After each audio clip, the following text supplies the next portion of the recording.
Ladies and gentlemen, seekers of the stage, denizens of the dramatic, refugees from reality, creatures of all heights, hues, and humors, welcome to What Streams May Come, presented by Chaotic Tiefling Productions. Tonight, I am joined by the magically macabre and majestically mystifying Lady of Shadows, Jessica Skellington. And I'm excited to join alongside the boisterous Bacchanalian Baron of Banter, Finnegan Archer, the Bloodhaven Bard. Tonight, we bring you a Shakespearean play performed by thespians driven out of the stage light by the present perils of our still present pandemic, leaving us without a place to perform our craft. And tonight, for one night only, our chaotic family will be hosted by... Greetings, one and all. Pesach Sameach, I am Zachary Vaudo from such avenues as ATL by Night, Adjacent by Night, and a wide assortment of online tabletop gaming media, and it is my honor and pleasure to join Finn and Jess tonight as we present you with yet another of the Bard's babblings, once again casting the net to an open call of performers for a randomized regulation of talented thespians. Every actor has an equal chance of being paired with any role, regardless of age, gender, etc. And tonight, an exception has been made for select roles, namely the ones with a more culturally sensitive nature. But everyone else is fair game, which will lead to many an interesting casting, I am sure. It always does. So glad to have you, Zach. So excited. And I love what you did there with the wordplay. Don't think I missed it. You know where my heart is, and you shot true. So tonight's performance is The Merchant of Venice.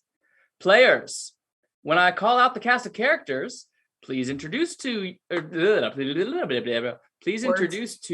audience this person who you call yourself. There we go. I made it happen. I was determined to fail gloriously if I was going to fail. Tell us who you are, cast, as I call your characters out. Portia tonight will be played by... Hi, I'm Celine, and I'll be playing Portia this evening. Yeah, you will. Yeah, I will. Sorry. Shylock is going to be portrayed tonight by our very same Zachary Vaudo. And bringing us the role of Bassanio, we have...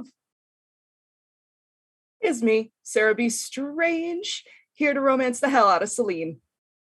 Hey there, sexy. Sarah B. Sauce. And then the gracious Gratiano. I'm going to call it Gratiano because I want to make him gracious. Gratiano will be... graciously played by Traveler Farlander. Hello again. Welcome back, Trav. A pleasure as always. A newcomer to our family tonight. The role of Antonio will be brought to you by... We got it. We got to mute. It would help if I was unmuted. Hi, I'm Mervin. How's it going? And now you're right at home with us. Yep. Now you're part. Now you're part of the family. Like, consider yourself well in at that point. I feel like I warned somebody about that last night. Shh, we don't talk about that. We don't talk about that. No. We don't talk about the mute buttons. In any case, thank you for bringing us Antonio, who I guess we don't talk about Antonio now. Lorenzo tonight will be played by... Hello, everybody. It's the Nat. Indeed you are, darling. The very natural talent that is Nat Lumi. Thank you for joining us. We then will have gracing our stage as Lancelot Gobbo. Gobbo? Another one. Look, there you are, dear. I'm Goblin, and I will be playing Gobbo. Channeling the spirit of Goblin Katie. Did you say who you actually were, Grindleshins? I said that when I was muted. Now you're going to have to call me Goblin all night long. I'm Grendel. Oh, very well. I mean, don't threaten me with a good time. Extra goblins in the world? I'm down. All right. Where are we going next? Oh, yeah, that's right. Tonight, Narissa will be played by... Hello, I'm Melodic Blue. Aren't you just? Ooh, okay. So I'm just so excited to see all my friends back again. I love all the peoples. Salarino tonight will be played by.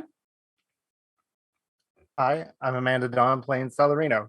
It's good to be back. So good to have you back. Thank you, Amanda. Tonight playing the role of Jessica, not this one, but the fake one. The one that's in the show, not the real life. Jessica will be. That's your friendly neighborhood gleam demon. Yeah, it is. I missed you. That fan, Name thief. I love you though. I'm a big fan. Anyways, where was I? Oh, yes. Tonight, playing dual roles as the Prince of Morocco and Old Gubbo. Finnegan Archer.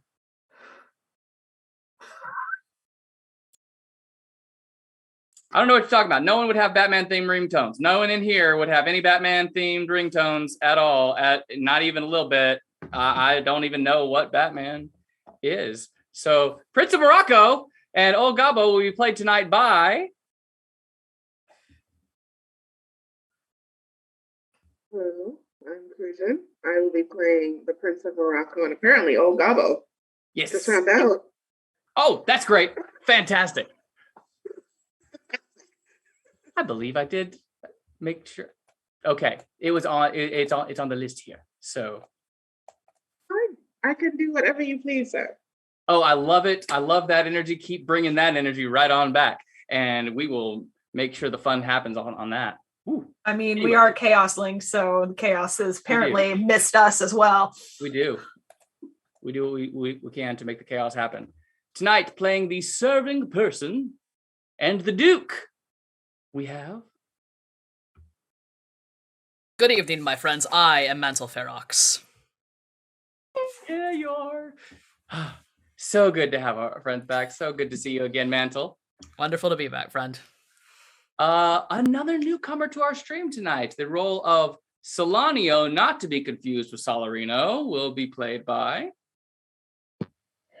Darkblade. I am Melodic's Big Sib, and this is the first time I performed anything since before the pandemic. So, hi. I love that you performed from the ether. We've never had an extra planar guest, so our first extra planar performer. So very excited. Playing Salario, not to be confused with Salarino or Solanio, as well as the role of Tubal, we have our very wonderful.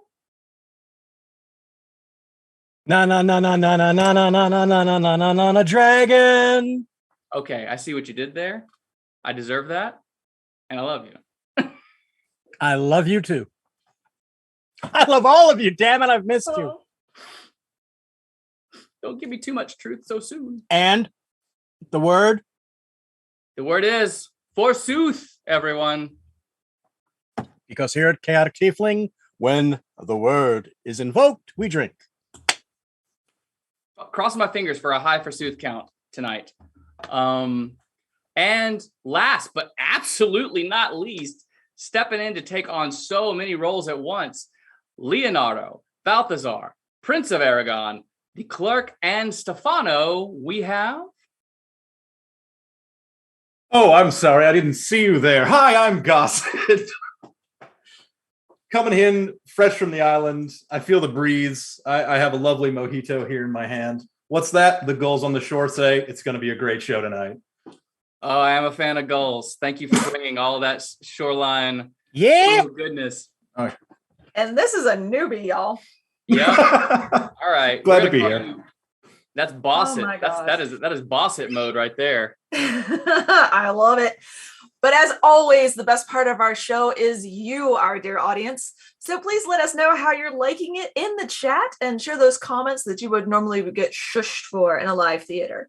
Our performers may even join in on the dialogue. We do humbly ask, though, that you keep it respectful, but please feel free to make jokes, talk about the characters or plot, compliment our actors, and maybe, I don't know, be a bit bawdy.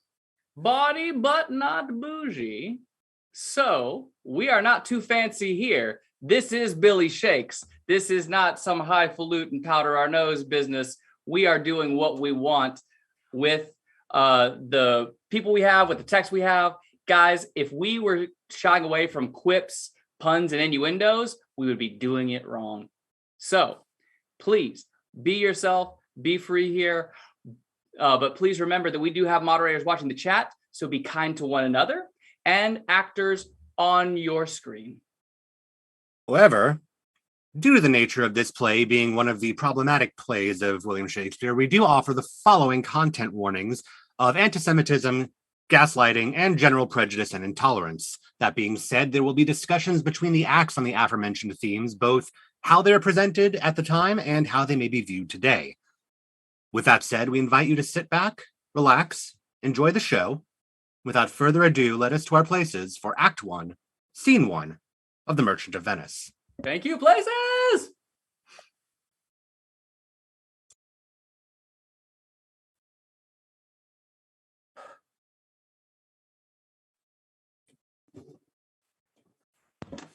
Act 1, Scene 1, Venice, a street. Enter Antonio, Salarino, and Solanio. In sooth, I know not why I'm so sad. It worries me. You say it worries you. But how I caught it, found it, or came by it, what stuff 'tis made of, whereof it is born, I am to learn. And such a want-wit sadness makes of me, that I have much ado to know myself. Your mind is tossing on the ocean. There, we are atrocities that poorly sail, like singers with rich burgers on the flood. Or, as it were, the pageants of the sea. Do overpeer the pretty traffickers. That curtsy to them, do them reverence, as they fly by them with their woven wings. Believe me, sir, had I such venture forth, the better part of my affections would be with my hopes abroad. I should be still, plucking the grass to know where sits the wind, peering in maps for ports and piers and roads, and every object that might make me fear misfortune to my ventures out of doubt would make me sad. My wind cooling my broth would blow me in and argue, when I thought what harm a wind too great at sea might do. I should not see the sandy hourglass run, but I should think of shallows of its flats, and see my wealthy Andrew Docton sand, veiling her high-top tower than her ribs, to kiss her burial, should I go to church, and see the holy edifice of stone, and not bethink me straight of dangerous rocks, which touching but my gentle vessel's side would scatter all her pieces on the stream, and robe the roaring waters of my silks, and in a word, that even now worth this, and now worth nothing. Shall I have the thought to think on this, and shall I lack the thought that such a thing behance would make me sad? But tell me, but tell not me, I know Antonio is sad to think upon his merchandise. Believe me, no. I thank my fortune for it. My ventures are not in one bottom trusted, nor to one place, nor is my whole estate upon the fortune of this present year. Therefore my merchandise makes me not sad. Why, then are you in love? Fee! Not in love neither. Then let us say you are sad, because you are not merry. And 'twere easy for you to laugh and leap and say you are merry, because you are not sad. Now, by two-headed Janus, nature hath framed strange fellows of her time, some that will evermore peek through her eyes and laugh like parrots at bagpiper, and other such vinegarous speck. They'll not show their teeth in way of smile, though Nestor swear the jest be laughable. Here comes Bassanio, your most noble kinsman. Grantiano and Lorenzo, fare ye well. We leave you now in better company.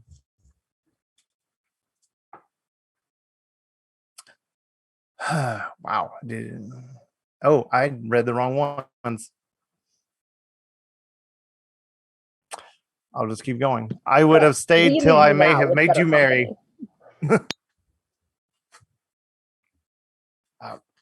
I would have stayed till I made you merry if worthier friends had not prevented me. I apologize. Your worth is very dear in my regard. I take it your own business calls on you, and you embrace the occasion to depart. Good morrow, my good lords. Good signors, both. When shall we laugh? Say, when? You grow exceeding strange. Must it be so?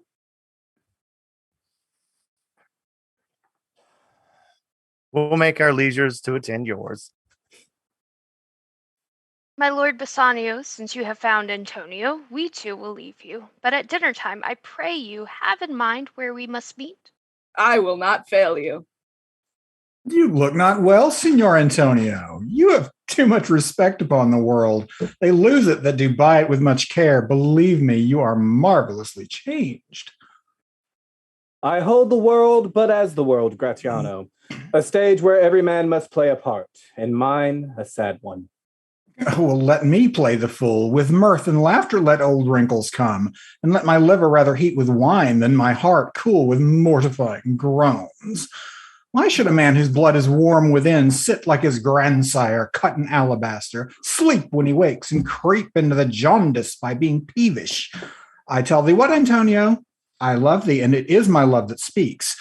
There are a sort of men whose visages do cream and mantle like a standing pond, and do a wilful stillness entertain, with purpose to be dressed in an opinion of wisdom, gravity, profound conceit, as who should say, I am Sir Oracle, and when I ope my lips, let no dog bark.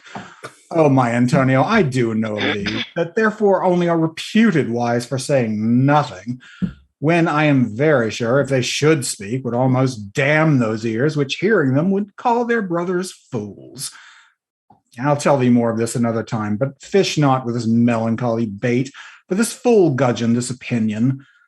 Come, good Lorenzo, fare ye well a while. I'll end my exhortation after dinner.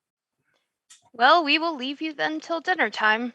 I must be one of these same dumb wise men, for Gratiano never lets me speak. Well, keep me company but 2 years more, and thou shalt not know the sound of thine own tongue. Farewell, I'll grow a talker for this gear.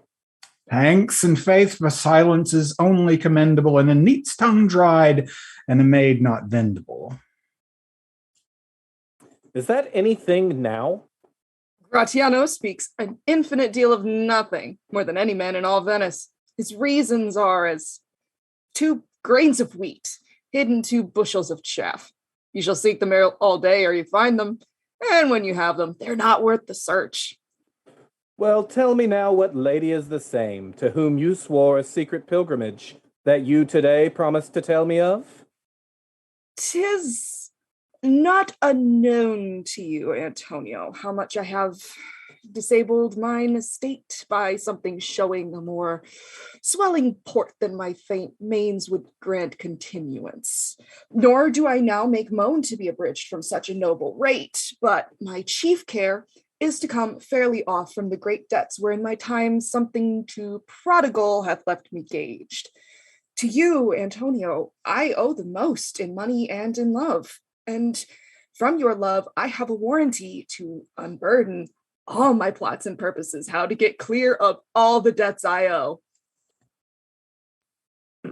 I pray you, good Bassanio, let me know it. And if it stands, as you yourself still do, within the eye of honor be assured, my purse, my person, my extremest means lie all unlocked to your occasions.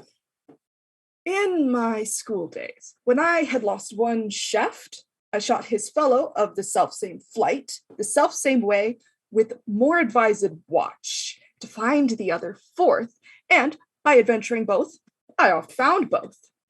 I urge this childhood proof, because what follows is pure innocence. I owe you much, and like a willful youth, that which I owe is lost. But if you please to shoot another arrow that self way which you did shoot the first, I do not doubt, as I will watch the aim, or to find both. Or bring your latter hazard back again, and thankfully rest debtor for the first. You know me well, and herein spend but time, to wind about my love with circumstance, and out of doubt you do me now more wrong in making question of my uttermost, than if you had made waste of all I have. Then do but say to me what I should do, that in your knowledge may by me be done, and I am pressed unto it. Therefore, speak. In Belmont is a lady richly left, and she is fair, and fairer than that word of wondrous virtues. Sometimes from her eyes I did receive fair speechless messages. Her name is Portia. Nothing undervalued to Cato's daughter Brucius Portia, nor is the wide world ignorant of her worth, for the four winds blow in from every coast renowned suitors, and her fiery locks hang on her temples like a golden fleece, which makes her seat of Belmont Colchis Strand, and many Jasons come in quest of her. Oh, my Antonio, had I but the means to hold a rival place with one of them, I have a mind presages me such thrift that I should questionless be fortunate. Thou know'st that all my fortunes are at sea, neither have I money nor commodity to raise a present man, therefore go forth. Try what my credit can in Venice do. That shall be racked even to the uttermost, to furnish thee to Belmont, to fair Portia. Go presently inquire, and so will I, where money is, and I no question make, to have it of my trust or for my sake. Very lovely beginning, everyone. And on we will carry to Act 1, Scene 2. By my troth, Nerissa, my little body is aweary of this great world. You would be, sweet madam, if your miseries were in the same abundance as your good fortunes are. And yet, for aught I see, they are as sick that surfeit with too much as they that starve with nothing. It is no mean happiness, therefore, to be seated in the mean. Superfluity comes sooner by white hairs, but competency lives longer. Good sentences and well pronounced. They would be better if well followed. If to do were as easy as to know what were good to do, chapels had been churches, and poor men's cottages princes' palaces. It's a good divine that follows his own instructions. I can either teach 20 what were good to be done, then be one of the 20 to follow mine own teaching. The brain may devise laws for the blood, but a hot temper leaps o'er a cold decree. Such a hare is madness, the youth, to skip o'er the meshes of good counsel, the cripple. But this reasoning is not in the fashion to choose me a husband. Oh me, the word choose. I may neither choose whom I would, nor refuse who I dislike. So it's the will of a living daughter, curbed by the will of a dead father. Is it not hard, Nerissa, that I cannot choose one or refuse none? Your father was ever virtuous, and holy men at their death have good inspirations. Therefore, the lottery that he hath devised in these 3 chests of gold, silver, and lead, whereof who chooses his meaning chooses you, will no doubt never be chosen by any rightly but one who shall rightly love. But what warmth is there in your affection towards any of these princely suitors that are already come? I pray thee, overname them, and as thou namest them, I will describe them, and, according to my description, level at my affection. First, there is the Neapolitan prince. Aye, that's a colt indeed, for he doth nothing but talk of his horse, and he makes it a great appropriation to his own good parts that he can shoe him himself. I am much afeard, my lady, his mother played false with a smith. Well, then there is the County Palatine. He doth nothing but frown. As who should say, if you will not have me choose, he hears merry tales and smiles not. I fear he will prove the weeping philosopher when he grows old, being so full of unmannerly sadness in his youth. I had rather be married to a death's head with a bone in his mouth than to either of these. God defend me from these two. Well, how say you by the French lord, Monsieur Le Bon? God made him, and therefore let him pass as a man. In truth, I know it is a sin to be a mocker, but he hath a horse better than the Neapolitans, a better bad habit of frowning than the Count Palatine. He's every man in no man. If a throstle sing, he falls straight a capering. He would fence with his own shadow. If I should marry him, I should marry 20 husbands. If he would despise me, I would forgive him. For if he loves me to madness, I shall never requite him. What say you then to Falconbridge, the young Baron of England? You know, I say nothing to him, for he understands not me, nor I him. He hath neither Latin, French, nor Italian, and you will come into the court and swear that I have a poor pennyworth in the English. He's a proper man's picture, but alas, who can converse with a dumb show? How oddly he is suited. I think he bought his doublet in Italy, his round hose in France, his bonnet in Germany, and his behavior everywhere. That sounds like England. What would you say of the Scottish lord, his neighbor? That he hath neighborly charity in him, for he borrowed a box of the ear of the Englishman and swore he would pay him again when he was able. I think the Frenchman became his surety and sealed under for another. How like you the young German, the Duke of Saxony's nephew? Very vilely in the morning when he's sober, and most vilely in the afternoon when he's drunk. When he is best, he's a little worse than a man. And when he's worse, he's little better than a beast. And the worst fall that ever fell, I hope I shall make shift to go without him. If he should offer to choose and choose the right casket, you should refuse to perform your father's will if you should refuse to accept him. Therefore, for fear of the worst, I pray thee, set a deep glass of Rhenish wine on the contrary casket. For if the devil be within and that temptation without, I know he will choose it.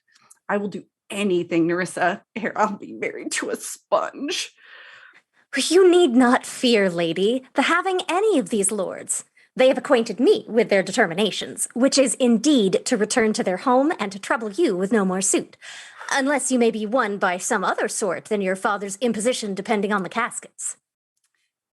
If I live to be as old as Sibylla, I will die as chaste as Diana, unless I am obtained by the manner of my father's will.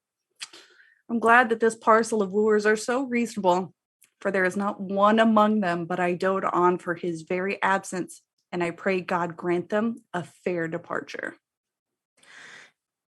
Do you not remember, lady, in your father's time, a Venetian, a scholar and a soldier, that came hither in the company of the Marquis of Montferrat?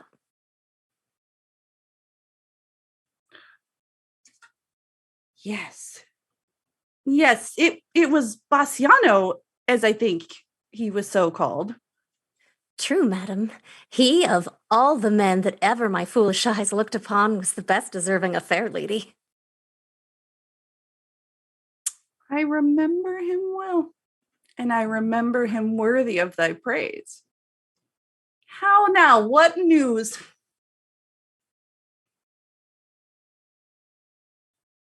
Mantle. Ooh, we got the I mute. know. No, it's called the kitten. It's called the kitten. Oh, I see. He's sitting right here and hit it for me as I had unhit it. Exactly. So helpful. Such Yes. a helpful little gremlin. The four strangers seek for you, madam, to take their leave, and there's a forerunner come from the fifth, the Prince of Morocco, who brings word to the prince. His master will be here tonight. I could bid the fifth welcome with so good a heart as I can bid the other four farewell. I should be glad of his approach. If he have the condition of a saint and the complexion of a devil, I'd rather he should shrive me than wive me. Come, Nerissa. Sirrah, Go before, whilst we shut the gates. Upon one wooer, another knocks at the door. And ready we are for Act 1, Scene 3. All right. 3,000 ducats. Well, Aye, sir, for 3 months. 3 months. Well, For the which, as I told you, Antonio shall be bound. Antonio shall become bound. Well, May you stead me? Will you pleasure me? Shall I know your answer? 3,000 ducats for 3 months, and Antonio bound. Your answer to that. Antonio is a good man. Have you heard any imputation to the contrary? Oh, no, no, no, no, no. My meaning is saying he's a good man is to have you understand me, that he is sufficient. Yet his means are in supposition. He hath an argosy bound to Tripoli, another to the Indies. I understand, moreover, upon the Rialto he hath a third at Mexico, a fourth for England, and other ventures he hath squandered abroad. But ships are but boards, sailors but men. There be land rats and water thieves and land thieves, I mean pirates. And then there's the peril of waters, winds, and rocks. The man is notwithstanding sufficient. 3,000 ducats, I think I may take his bond. Be assured you may. I will be assured I may, and that I may be assured I will bethink me. May I speak with Antonio? If it please you to dine with us. Yes, to smell pork, to eat of the habitation which your prophet the Nazarene conjured the devil into. I will buy with you, sell with you, talk with you, walk with you, and so following, but I will not eat with you, drink with you, nor pray with you. What news on the Rialto? Who is he comes here? This is Signor Antonio. Oh, like a fawning publican he looks. I hate him for he is Christian, but more for that and low simplicity, he lends out money gratis and brings down the rate of usance here with us in Venice. If I catch him once upon the hip, I will feed fat the ancient grudge I bear with him. He hates our sacred nation, and he rails even there where merchants most do congregate on me, my bargains, and my well-run thrift, which he calls interest. Cursed be my tribe if I forgive him. Shylock, do you hear? I'm debating of my present store, and by the near guess of my memory, I cannot instantly raise upon the gross of a full 3,000 ducats. What of that? Tubal, a wealthy Hebrew of my tribe, will furnish me. But soft, how many months do you desire? Rest you fairest, good signor, your worship was the last man in our mouths. Shylock, although I neither lend nor borrow, by taking nor by giving of excess, yet to supply the ripe wants of my friend, I'll break a custom. Is he yet possessed? How much you would? Aye, 3,000 ducats. And for 3 months. I forgot, 3 months, you told me so. Well then, your bond, and let me see, but hear you. Methought you said you neither lend nor borrow upon advantage. I do never use it.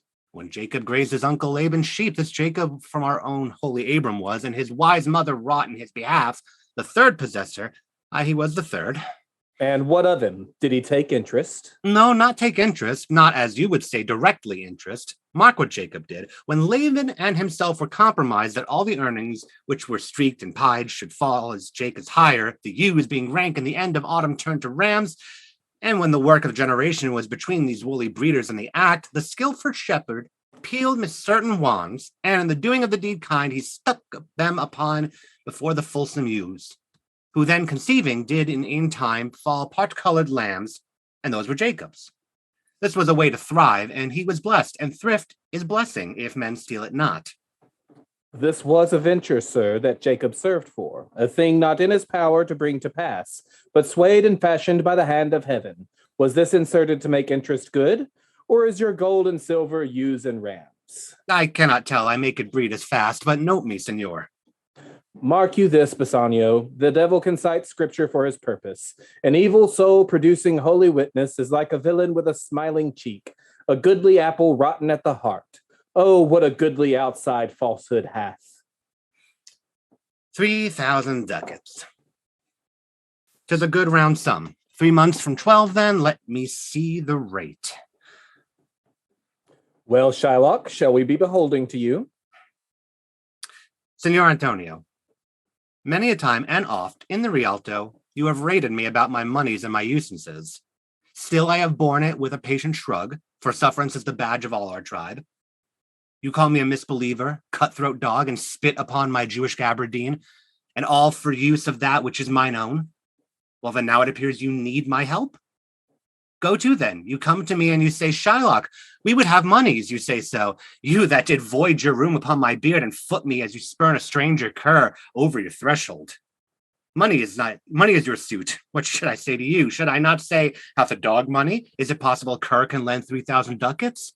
Or shall I bend low and in bondman's key with bated breath and whispering humbleness say this, fair sir, you spit on me last Wednesday. You spurned me in such a day another time. You called me a dog.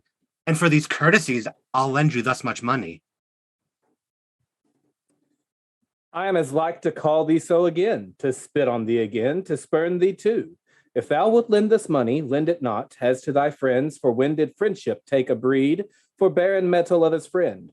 But lend it rather to thine enemy, who, if he break, thou mayst with better face exact the penalty. Why, look you how you storm.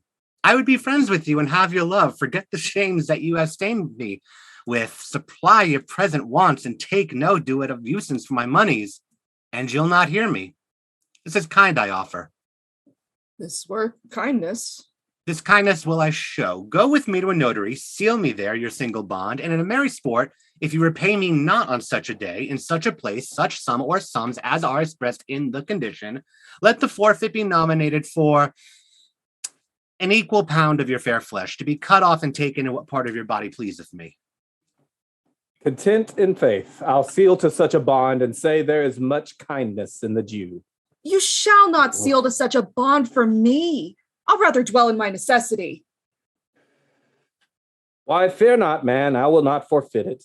Within these 2 months, that's a month before this bond expires, I do expect return of thrice 3 times the value of this bond. Oh, Father Abram, what these Christians are, whose own hard dealings teaches them suspect the thoughts of others. Pray you, tell me this. If he should break his day, what should I gain by the exaction of the forfeiture? A pound of man's flesh taken from man is not so estimable, profitable neither as flesh of muttons, beef, or goats, I say. To buy his favor I extend this friendship. If he will take it, so. If not, adieu. And for my love, I pray you wrong me not. Yes, Shylock, I will seal until this bond. Then meet me forthwith at the notary's. Give him direction for this merry bond, and I will go and pursue the ducats straight. See to my house, left in the fearful guard of an unthrifty knave, and presently I will be with you. Hie thee, gentle Jew. The Hebrew will turn Christian. He grows kind. I like not fair terms and a villain's mind. Come on, in this there can be no dismay. My ships come home a month before the day. There we have the end of Act 1. That is Act 1. Introducing a lot of the major players and giving you a lot of insight into who they are as people. As I've noticed a lot of you in the comment section speaking to, there's a lot of questionable statements here by the people that are viewed as the protagonists of the play. And that is why I offer to you as an option for viewing this play that perhaps, much like Richard III, your protagonists in this play are not the heroes.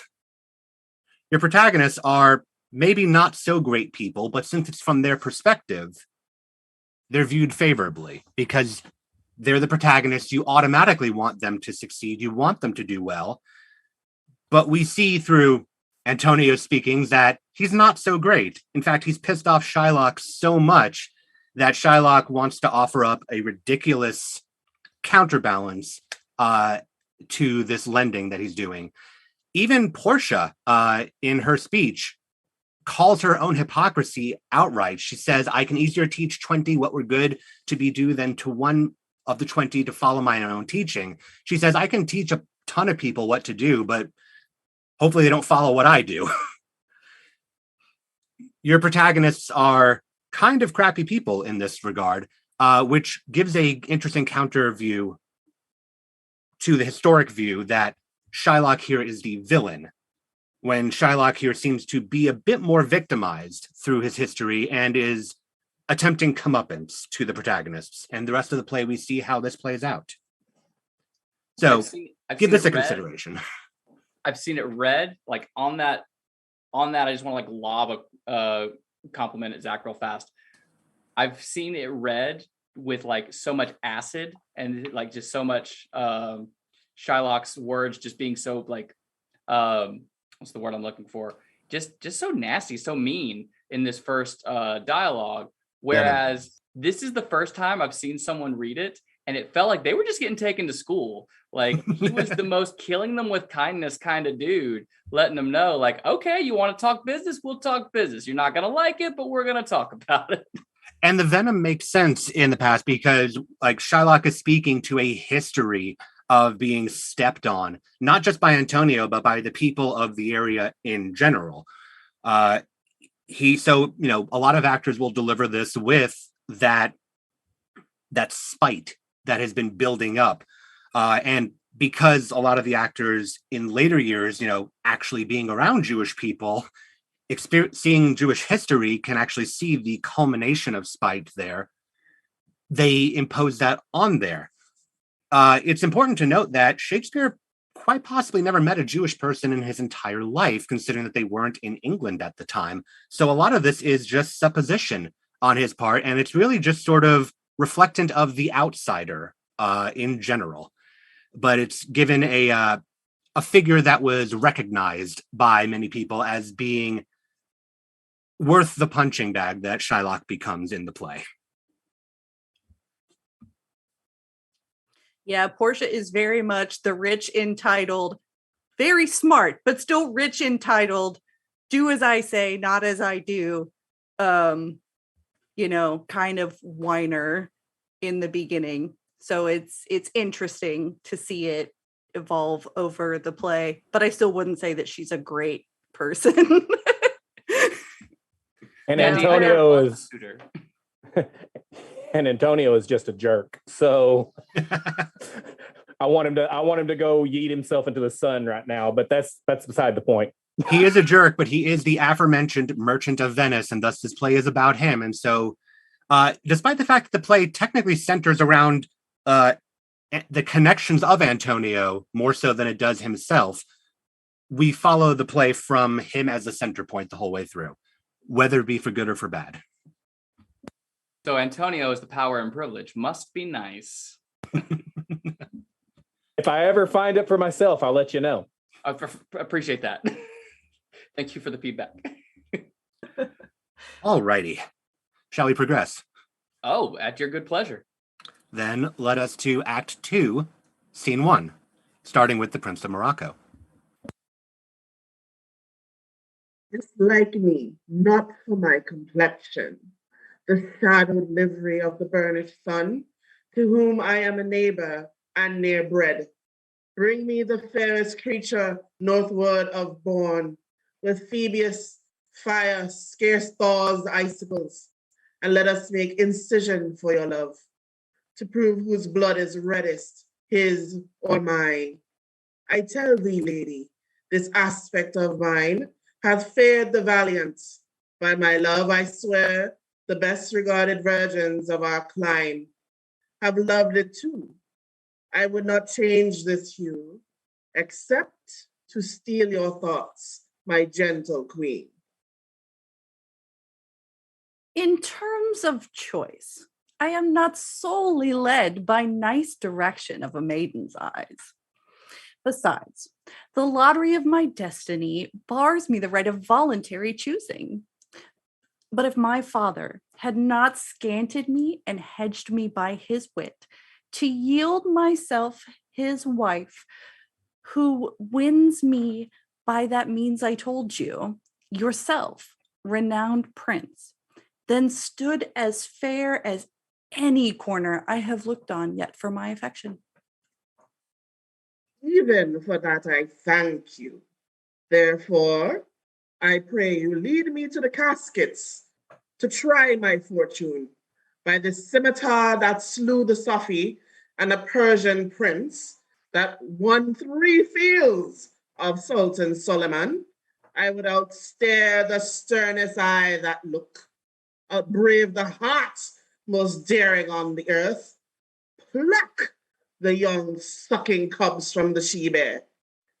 Ye mock the lion when he roars for prey, with thee, lady.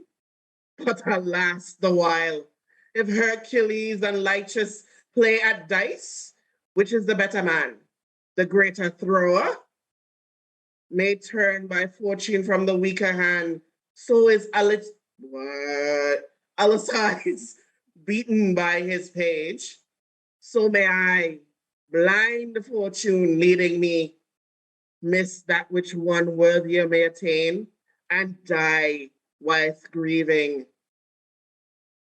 You must take your chance and either not attempt to choose at all, or swear before you choose, if you choose wrong, never to speak to a lady afterward in way of marriage.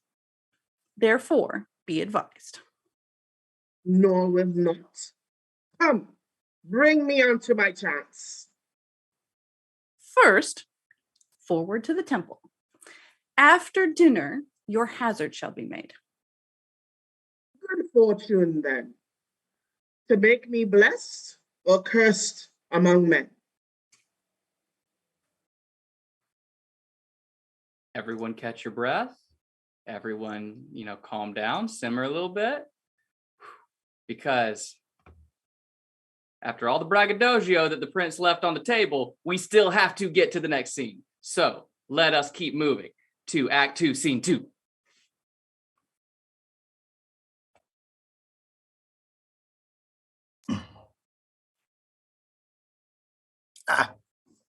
Certainly, my conscience will serve me to run from this Jew, my master.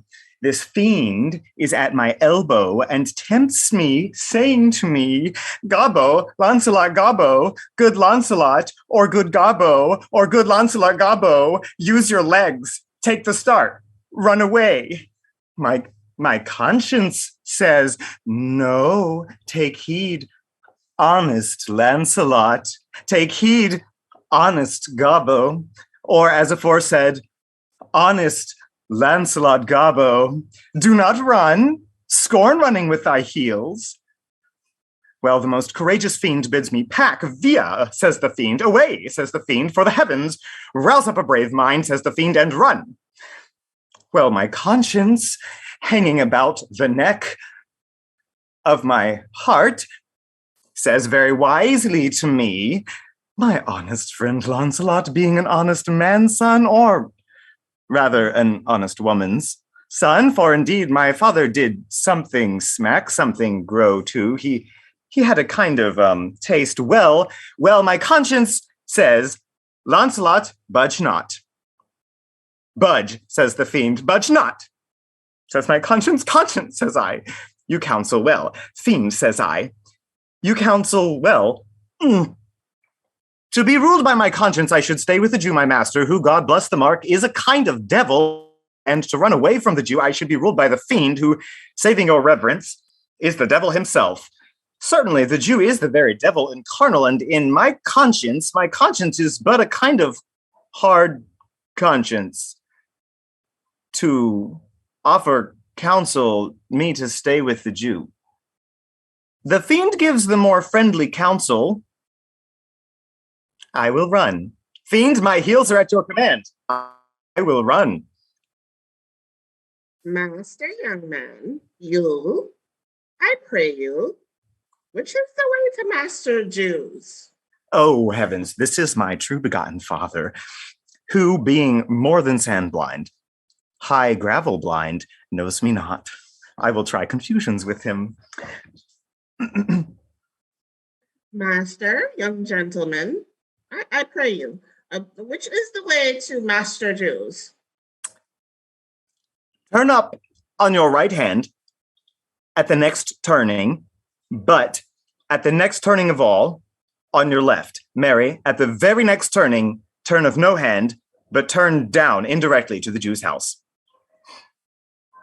My God, Santis, 'twill be a hard way to hit. Can you tell me where the one Lancelot that dwells with him, or no? Talk you of young Lancelot? Mark me now, I will raise the waters. Talk you of young Mr. Lancelot? No master, sir, but a poor man's son. His father, the last say it, is an honest, exceeding poor man. And God be thanked, well to live. Well, let his father be what a will. We will talk of young Master Lancelot. Your worship, friend. Your worship's friend. And Lancelot, sir? But I pray you, ergo, old man, ergo I beseech you, talk you of young Master Lancelot? Of Lancelot ain't pleasing your mastership. Ergo, Master Lancelot, talk not of Master Lancelot, father, for the young gentleman, according to fates and destinies and such odd sayings, the sisters three and such branches of learning, is indeed deceased. Or as you would say, in plain terms, gone to heaven. What was the very staff of my age? My very prop? Do I look like a cudgel or a hovel post, a staff or a prop? Do you know me, father? Lack of the day. I know you not, young gentleman, but I pray you, tell me, it's my boy, God rest his soul, alive? Do you not know me, father? Alack, sir, I am so blind. I know you not. Nay, indeed, if you had your eyes, you might fall off the knowing of me. It is a wise father that knows his own child. Well, old man, I will tell you news of your son. Give me your blessing. Truth will come to light. Murder cannot be hid long. A man's son may, but at the length, truth will out.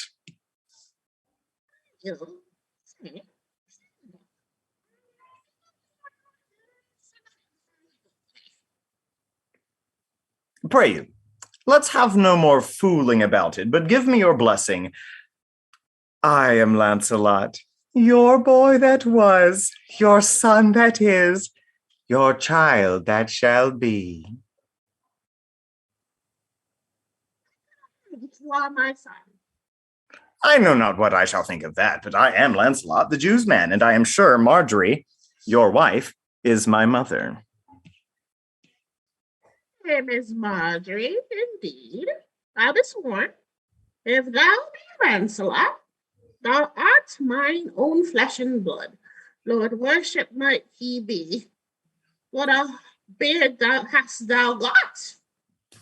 Thou hast got more hair on thy chin than Dobbin, my full-filled horse, has on his tail. It should seem then that Dobbin's tail grows backwards. I am sure he had more hair of his tail than I have of my face when I last saw him. Lord, how art thou changed? How dost thou and thy master agree? I have brought him a present. Well, but for my own part, as I have set up my rest to run away, so I will not rest till I have run some ground. My master is a very Jew. Give him a present. Give him a halter. I am famished in his service. You may tell every finger that I have with my ribs. Father, I am glad you are come. Give me your present to one Master Bassanio, who indeed gives rare new liveries. If I serve not him, I will run as far as God has any ground. Oh, rare fortune. Here comes the man. To him, father, for I am a Jew, if I serve the Jew any longer. You may do so, but let it be so hasted that supper be ready at the farthest by 5 o'clock. See these letters delivered, put the liveries to making, and desire Gratiano to come anon to my lodging. To him, father. Master worship. Gramercy, wouldst thou aught with me? Here's my son, sir, a poor boy. Not a poor boy, sir, but the rich Jew's man. That would, sir, as my father shall specify. He has a great infection, sir, as one would say, to serve. Indeed, the short and the long is, I serve the Jew, and I have a desire, as my father shall specify. His master and he saving your worship reverence, are scarce cater cousins. To be brief, the very truth is that the Jew, having done me wrong, doth cause me, as my father, being, I hope, an old man, shall fruitify unto you. And this that I would bestow upon your worship, and my suits, or sweets, or whatever that word is, In very brief, the suit is impertinent to myself, as your worship shall know by this honest old man. And though I say it, though old man, yet poor man, my father. One speak for both. What would you? To serve you, sir. this is the very defect of the matter, sir. I know thee well. Thou hast obtained thy suit. Shylock thy master spoke with me this day, and hath preferred thee, if it be preferment to leave a rich Jew's service to become the follower of so poor a gentleman. The old proverb is very well parted between my master Shylock and you, sir. You have the grace of God, sir, and he hath enough. Thou speakst it well. Go, father, with thy son. Take leave of thy old master, and inquire my lodging out. Give him a livery more guarded than his fellows. See it done. Father in, I cannot get a service. No, I have ne'er a tongue in my head. Well, if any man in Italy have a fairer table which doth offer to swear upon a book, I shall have good fortune. Go to, here's a simple line of life. Here's a small trifle of wives. Alas, 15 wives is nothing. 11 widows and 9 maids is a simple coming in for one man. And then to scrape drowning thrice and be in peril of my life with the edge of a feather bed, here are simple scapes. Well, if fortune be a woman, she's a good wench for this gear. Father, come, I'll take my leave of the Jew in the twinkling of an eye. I pray thee, good Leonardo, think on this. These things being bought and orderly bestowed, return in haste, for I do feast tonight my best esteemed acquaintance. Hie thee, go. My best endeavor shall be done herein. Oh, hey, where is your master? Oh, yonder, sir, he walks. Signor Bassanio. Graziano. I have a suit to you. You have obtained it. You must not deny me. I must go with you to Belmont. Why, then you must. But hear thee, Gratiano. Thou art too wild, too rude and bold of voice. Parts that become thee happily enough, and in such eyes as ours appear not faults. But where thou art not known, why, there they show something too liberal. Pray thee, take pain to allay with some cold drops of modesty thy skipping spirit, lest through thy wild behavior I be misconstrued in the place I go to and lose my hopes. Signor Bassanio, hear me.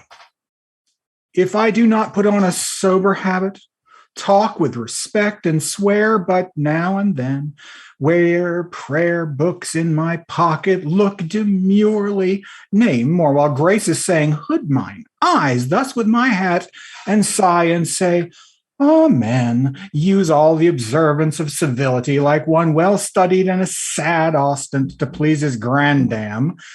Never trust me more. Well, we shall see your bearing. Nay, but I bar tonight. You shall not gauge me by what we do tonight. No, that were pity. I would entreat you rather to put on your boldest suit of mirth, for we have friends that propose merriment. But fare you well, I have some business. And I must to Lorenzo and the rest, but we will visit you at supper time.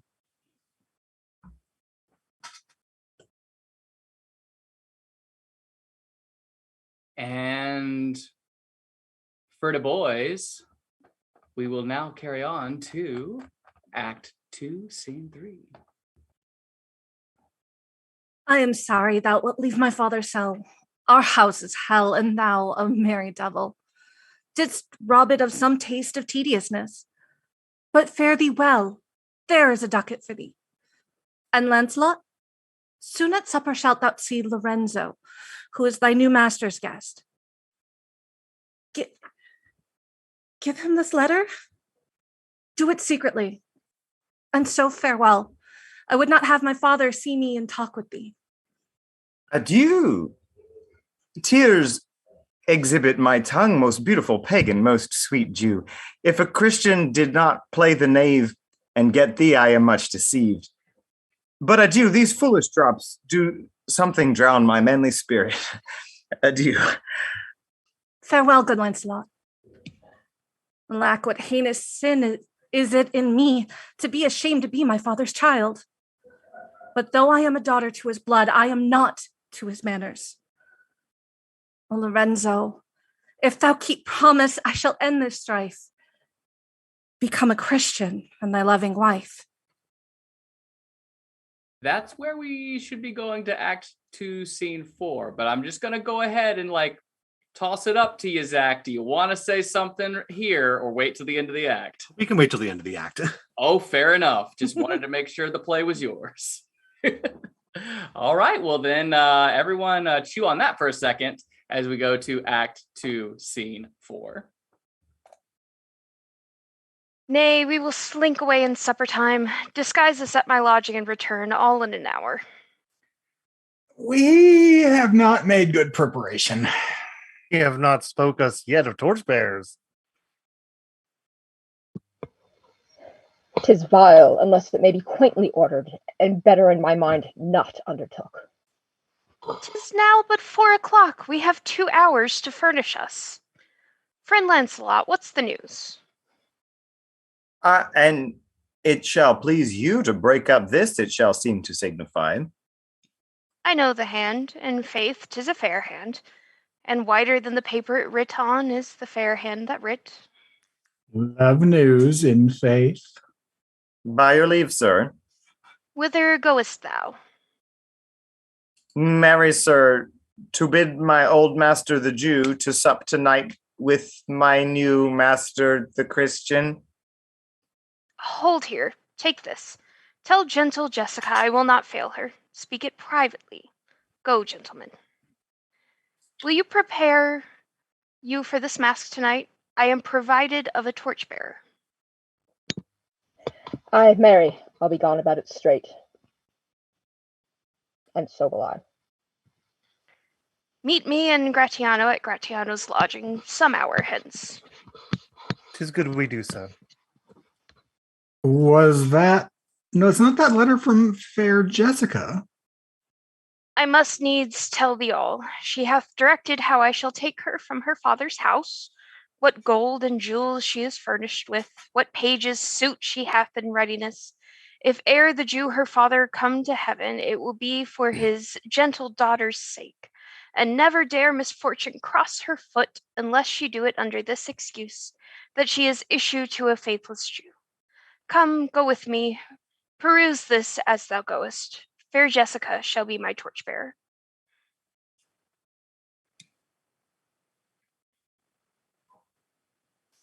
Just keep it all in mind. Keep all the nasty in mind. We're gonna come full circle to it because this act is a long one. So gear up.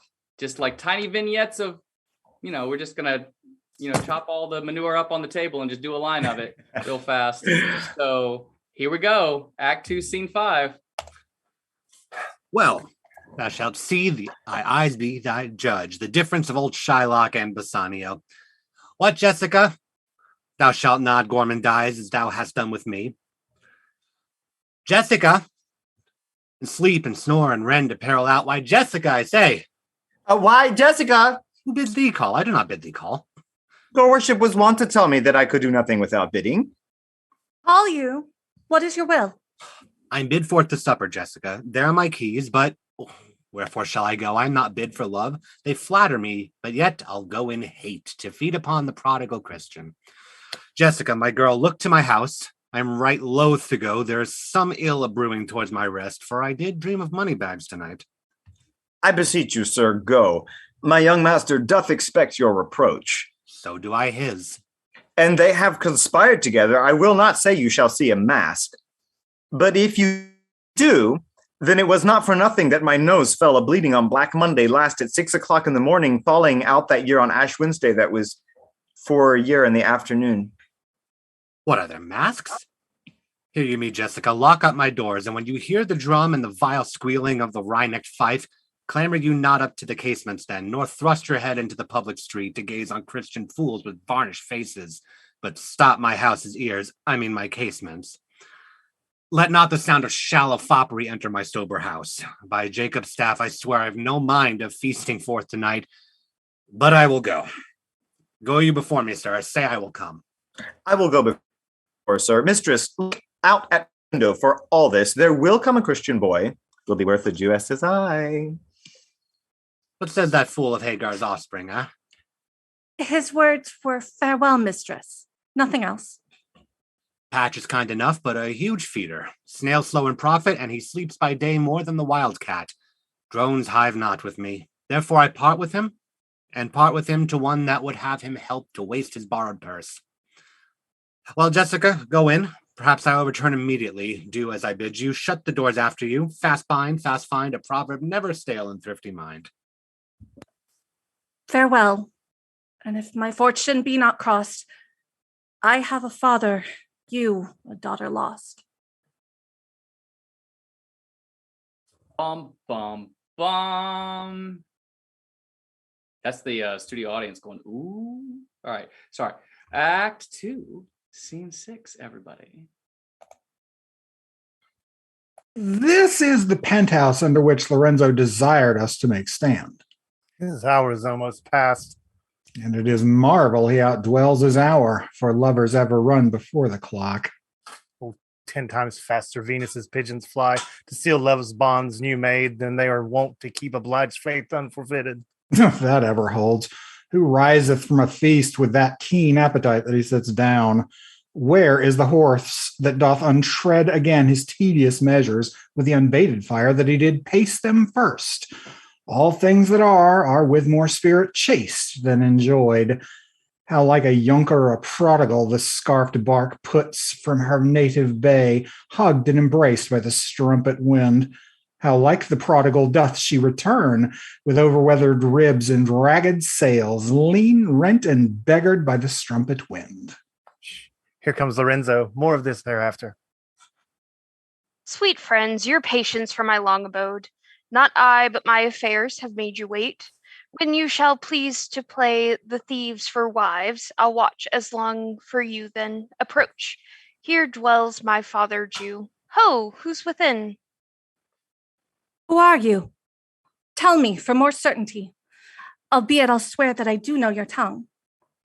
Lorenzo and thy love.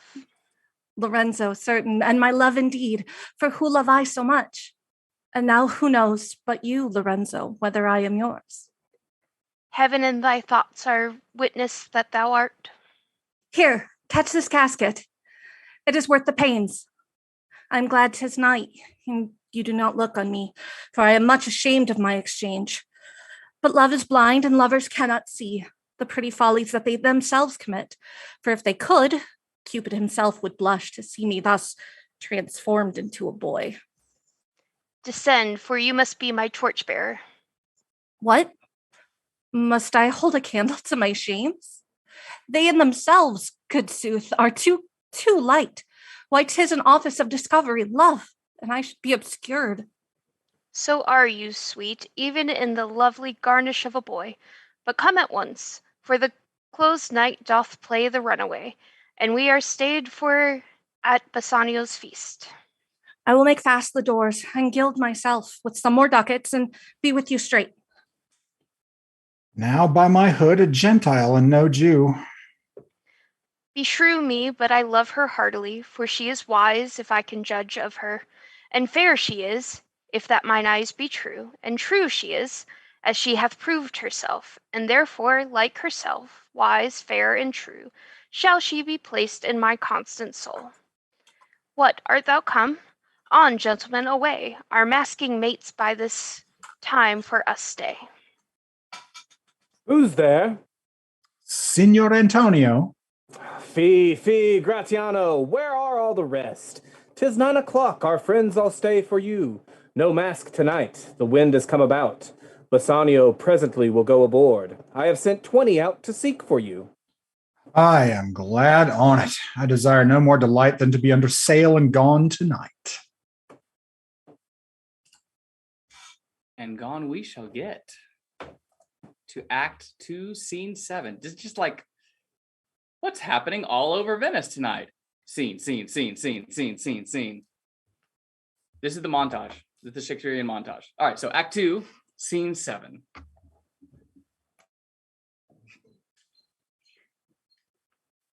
Go draw aside the curtains and discover the several caskets to this noble prince. Now make your choice.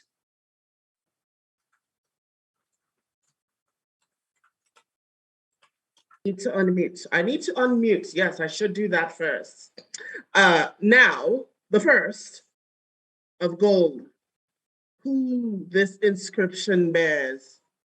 Who chooseth me shall gain what many men desire. The second, silver, which this promise carries. Who chooseth me shall get as much as he deserves. This third, dull lead, with warning all as blunt. Who chooseth me must give and hazard all he hath. How shall I know if I do choose the right? The one of them that contains my picture, Prince. If you choose that, then I am yours withal.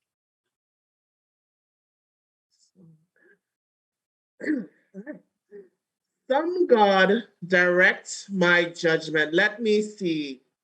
I will survey the inscriptions back again. What says this leaden casket?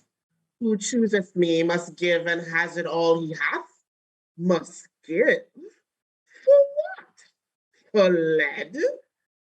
Hazard for lead? This casket threatens. Men that hazard all do it in hope of fair advantages. A golden mind stoops not to shows of dross. I'll then nor give nor hazard aught for lead. What says the silver with her virgin hue? Who chooseth me shall get as much as he deserves. As much as he deserves. Pause there, Morocco, and weigh thy value with an even hand.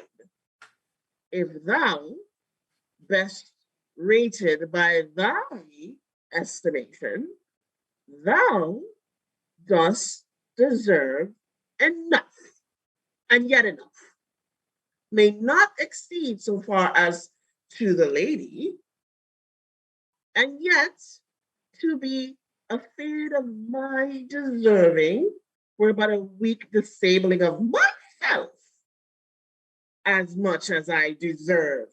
Why, that's the lady. I do in birth deserve her, and in fortunes, in graces, and in qualities of breeding. But more than these, in love I do deserve. What if I strayed no further? What choose here? Let's see. Once more this saying graved in gold. Who chooseth me shall gain what many men desire. Why, that's the lady. All the world desires her. I've lost my space. From the four corners of the earth, they come to kiss this shrine, this mortal breathing saint. The Hirisho, why is this name here? The Hiruka deserts and the vast, the Hirasanian, there we go, deserts and the vasty wilds of wide Arabia are as thoroughfares now for princes to come view fair Portia.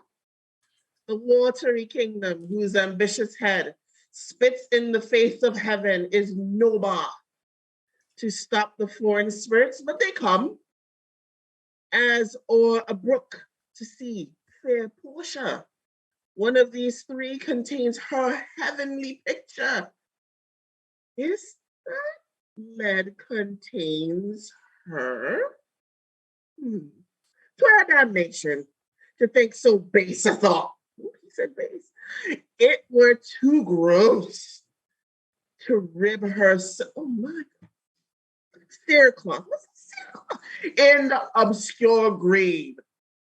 Or shall I think in silver she's immured, being 10 times undervalued to try gold? Oh, sinful heart. Never so rich a gem was set in worth than gold.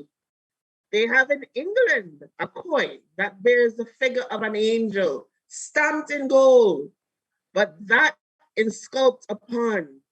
But here, an angel in a golden bed lies all within. Deliver me the key. Here do I choose, and thrive I as I may. There. Take it, Prince. And if my form lie there, then I am yours.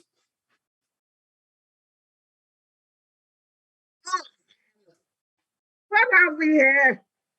A carry-on desk, within whose empty eye there is a written scroll. I'll read the writing.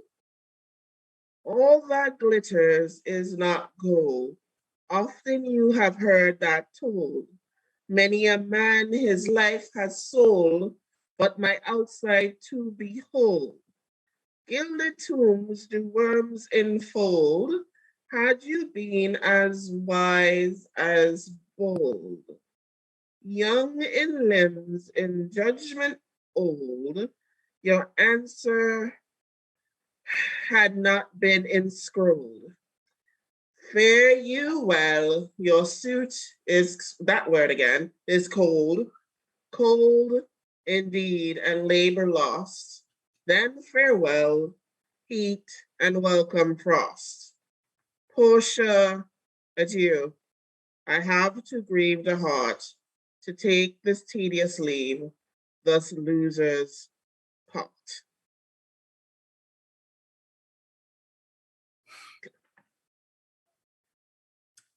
A gentle riddance. Draw the curtains. Go. Let all of his complexion choose me so.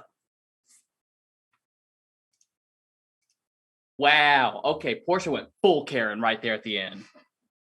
All right. I had to get that one out. Like, Portia just went full Karen. You need to take that back to the country club, and we need to take ourselves to Act 2, Scene 8, because that man played fair, played bold, and she just did him dirty. All right, let's go. Let's go. Act 2, Scene 8. My man, I saw Bassanio under sail. With him is Gritanio all gone along. And in their ship, I am sure Lazario is not. The villain Jew with outcries raised the Duke, who went with him to search Bassanio's ship. He came too late. The ship was under sail. But there the Duke was given to understand that in a gondola were seen together Lorenzo and his amorous Jessica. Besides, Antonio certified the Duke they were not with Bassario on his ship.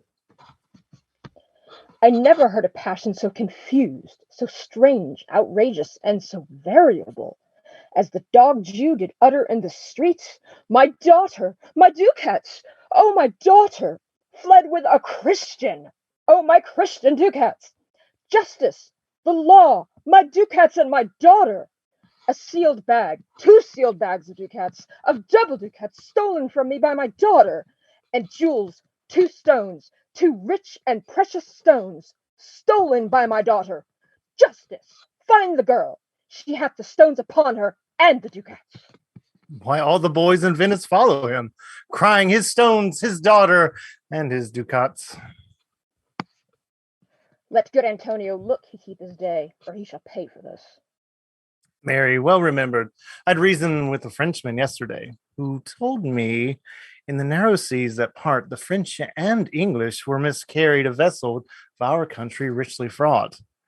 I thought upon Antonio when he told me and wished in silence that it were not his. You were best to tell Antonio what you hear, yet do not suddenly, for it may grieve him. A kinder gentleman treads not the earth. I saw Bassanio and Antonio embark. Bassanio told him he would take some speed of his return. He'd answered, "Do not so. Slumber, not business for my sake. Bassanio, but stay with the very ripening of the time. And for the Jew's bond which he hath of me, let it not enter into your mind of love. Be merry, and employ your chiefest thoughts to courtship of such fair ostentance of love as shall conveniently become you there. And even there, his eye being big with tears, turning his face, he put his hand behind him, and with affection, wondrous sensible, he wrung Bassanio's hand. And so they parted. I think he only loves the world for him. I pray thee, let us go and find him out, and quicken his embraced heaviness with some delight or other. Do we so? Ooh, okay, let's bring all of these threads somewhere together. Let's twist them all maybe together a little bit here for Act 2, Scene 9. The big scene, the big act is finally starting to wrap up here. So let's see what last little vignette we can get in Venice with Act 2, Scene 9. Quick, I pray thee, draw the curtain straight. The Prince of Aragon hath ta'en his oath, and comes to his election presently. Behold, there stand the caskets, noble prince. If you choose that wherein I'm contained, straight shall our nuptial rites be solemnized. But if you fail, without more speech, my lord, you must be gone from hence immediately. I am enjoined by oath to observe 3 things. First, never to unfold to anyone which casket was I chose. Next, if I fail of the right casket, never in my life to woo a maid in way of marriage. Lastly, if I do fail in fortune of my choice, immediately to leave you and be gone. Yes, to these injunctions everyone doth swear that comes to hazard for my worthless self. And so I have addressed me. Fortune now to my heart's hope. Gold, silver, and base lead. Who to this me must give and hazard all he'th had. You shall look fair ere I give and hazard. What says the golden chest? Ha! Let me see. Who chooseth me shall gain what many men desire. What many men desire? That many may be met by the full multitude that choose by show, not learning more than the fond eye doth teach, which prize not to the interior, but, like the martlet, builds in the weather on the outward wall, even in the force and road of casualty. I will not choose what many men desire, because I will not jump with common spirits and rank me with the barbarous multitudes. Why, then to thee, thou silver treasure house, tell me once more what title thou dost bear. Who chooseth me shall get as much as he deserves. And well said, too. For who shall go about to cousin fortune and be honorable without the stamp of merit? Let none presume to wear an undeserved dignity. Oh, that estates, degrees, and offices were not derived corruptly, and that clear honor were purchased by the merit of the wearer. How many then should cover that stand bare? How many be commanded that command? How much low presentry would then be gleaned from the true seed of honor? And how much honor picked from the chaff and ruin of the times to be new varnished? Well, but to my choice. Who chooseth me shall get as much as he deserves. I will assume desert. Give me a key for this, and instantly unlock my fortunes here.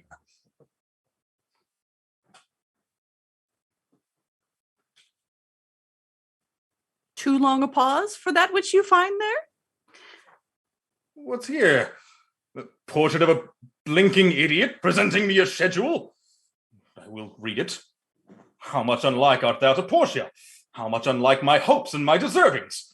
Who chooseth me shall have as much as he deserves. Did I deserve no more than a fool's head? Is that my prize? Are my deserts no better?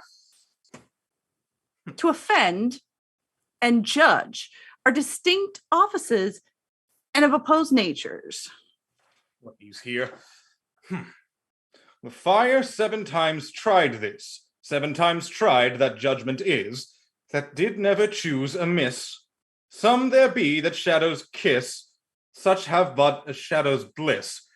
There be fools alive, I wis, silvered o'er, and so was this. Take what wife you will to bed, I will ever be your head. So be gone, you are sped. Still more fool I shall appear by the time I linger here. With 1 fool's head I came to woo, but I go away with 2. Sweet adieu. I'll keep my oath, patiently to bear my wrath.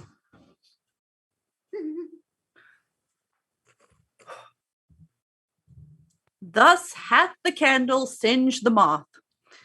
Oh, these deliberate fools! When they do choose, they have the wisdom by their wit to lose. The ancient saying, it's no heresy. Hanging and wiving goes by destiny. Come, draw the curtain, Nerissa.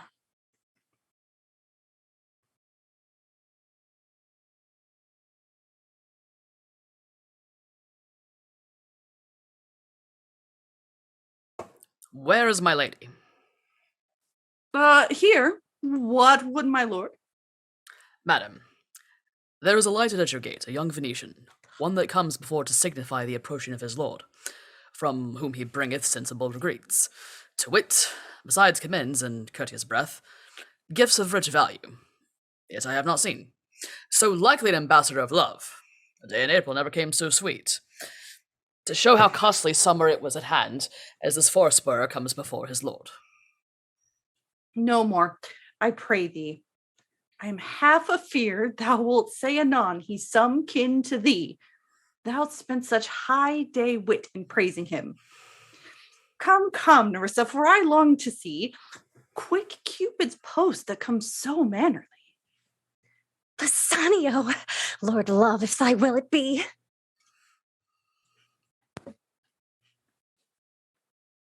That brings us to the end of Act 2. Wow.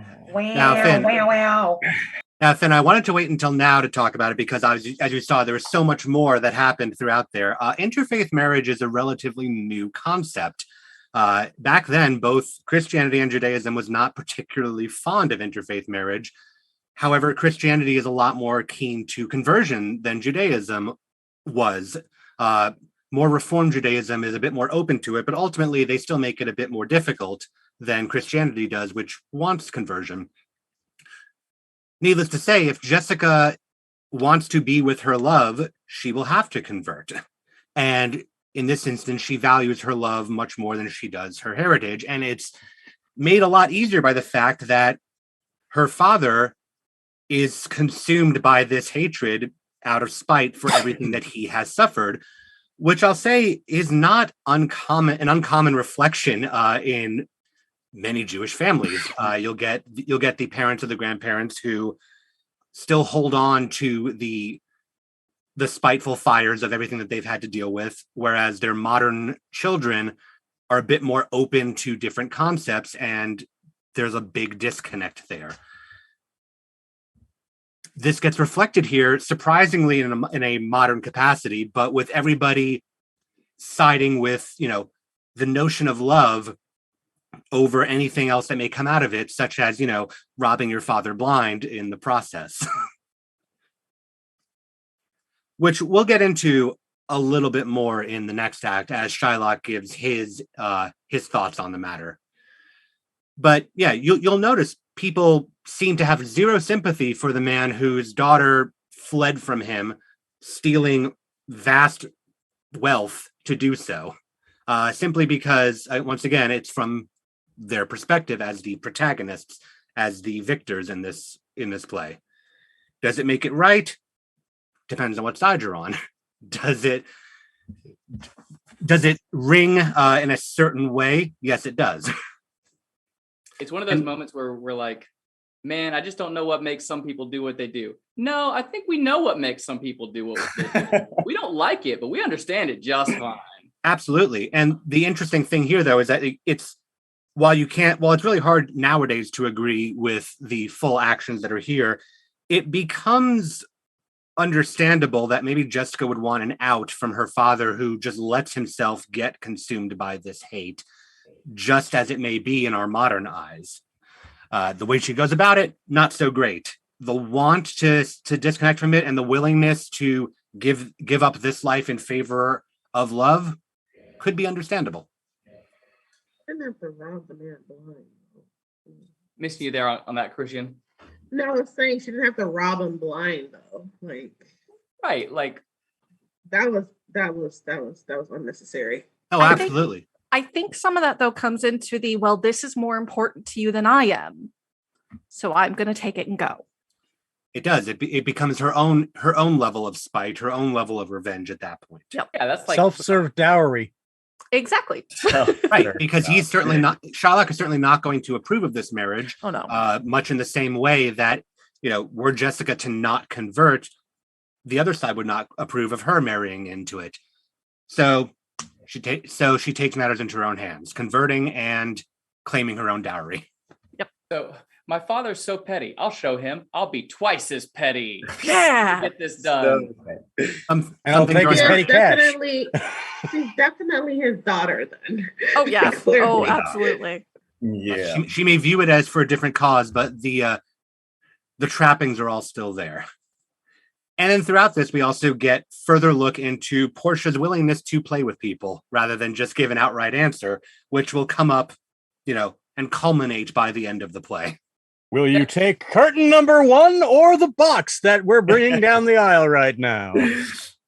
Oh my God. It's like Portia just doesn't, just when you think, man, she's like, you want to like her for half a minute. Like you want to like her for like the men are trash speech because let's face it, men are trash. And so you're able to be like, okay, yeah. So men are trash. We got you. I'm with you on this. But then we get so much Karen energy coming off of her. Ooh. Look, men are trash, and I'm a raccoon. Okay, oh, there that's we all go. I gotta say. I think It's trash pandemonium. I think Celine mentioned Portia gets it together for that scene. No, she gets it together when she thinks there's a chance she's going to have to marry the Moroccan prince. And then as soon as it becomes clear that she's never going to have to deal with him again, she immediately reverts back to, I never want to have a never want to have a black person talk to me ever again. Yeah, exactly. don't even I hope that every black person that shows up chooses the exact same way he did. And she's a very vain person. She's not good. But it's like the true colors. Like you said, as soon as the prince is out the door, all of her pretense about being tolerant to, people from foreign lands of other complexions and all this, all of it goes right out the door. And we're like, okay, now that I have to stop pretending to be good, I'm trash. Yeah. And this once again harkens back to those words in the very first act where she outs herself as a hypocrite. And it's so much easier to teach people how to be than for anybody to try to actually follow my example. It's too hard for me to be good. Like I can tell everybody else, here's how you be good. And you go do that. And that's awesome for you. Right. But don't expect me to do that because it's hard. It's hard and I'm just not interested. I'm He's over not here just doing drawn me. bad. Yeah. But I will say the Prince of Morocco dodged a bullet. Just saying. Exactly. Yeah, absolutely. He Really did. Very well Absolutely. done. Very well done, may I say. Everybody who is choosing the other boxes, right, is probably doing themselves a service, to be perfectly to be honest. fair, if I had a Prince of Morocco speaking about me the way he spoke about her, I would have been right. Prince, And let's go. And she was just she's like, yeah, no, that's totally great. Yeah, I would have been I never have to see somebody who looks like you ever again. Yeah. Oh Yeah. no, I So- picked the wrong box. Oh, I shall have So- to leave now. So, with the way that the Goodbye. Prince of Morocco is speaking, does this mean that we already have our first panic for the new season?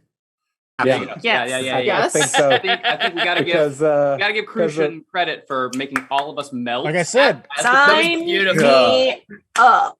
I think Yeah, I think my when the favorite prince- line was, well, all the virgins at home didn't complain about me. I don't think you're gonna either. I was dead. Oh my. Not to toot my own horn, but You don't have to. You have so many virgins to do. Yeah. like all the virgins at home didn't complain about my skin color. all the you single know. virgins, all the single virgins. So this is an oddly structured play in that this is the longest of the acts, and the next 3 acts are exceedingly short.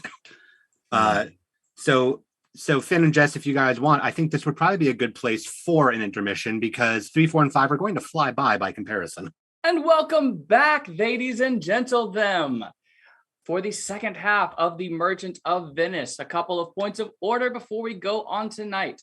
Our dearest Lady of Shadows, Miss Skellington, had to bid us adieu this evening to take care of her own recuperation so that she could be again gracing our streams tomorrow morning on the D4 Twitch channel.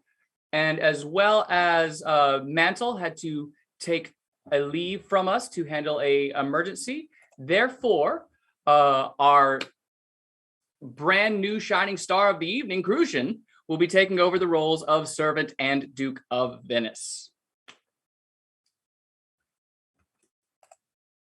We thank you very much for it. So with that said, do we have any more to say before we move on, Zach, or do you want to jump in? I think we should just jump on in. We're going to get into the meat of the matter, the more intense elements of the play as we move into Act 3, Scene 1.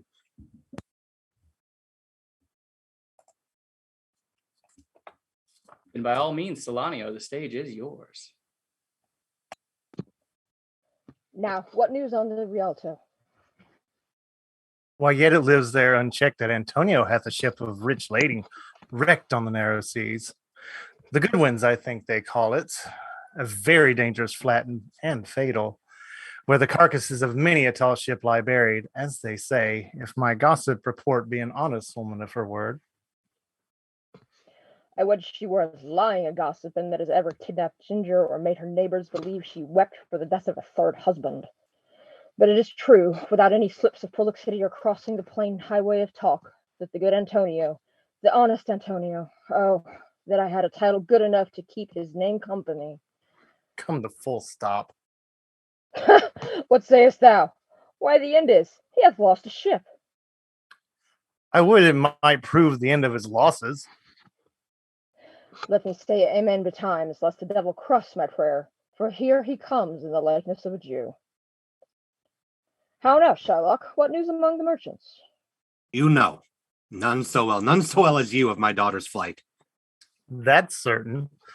I, for my part, knew the tailor that made the wings she flew with.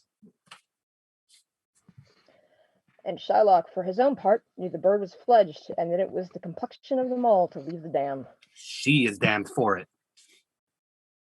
That's certain, if the devil may be her judge. My own flesh and blood to rebel. Out upon it, old carrion. Rebels it at these years? I say my daughter is my flesh and blood. There is more difference between thy flesh and hers than between jet and ivory. More between your bloods than there is between red wine and reddish. But tell us, do you hear whether Antonio have had any loss at sea or no? There I have another bad match. A bankrupt, a prodigal who dare scarce show his head on the Rialto. A beggar that was used to come so smug upon the mart. Let him look to his bond. He was wont to call me you, sir. Let him look to his bond. He was wont to lend money for a Christian courtesy. Let him look to his bond.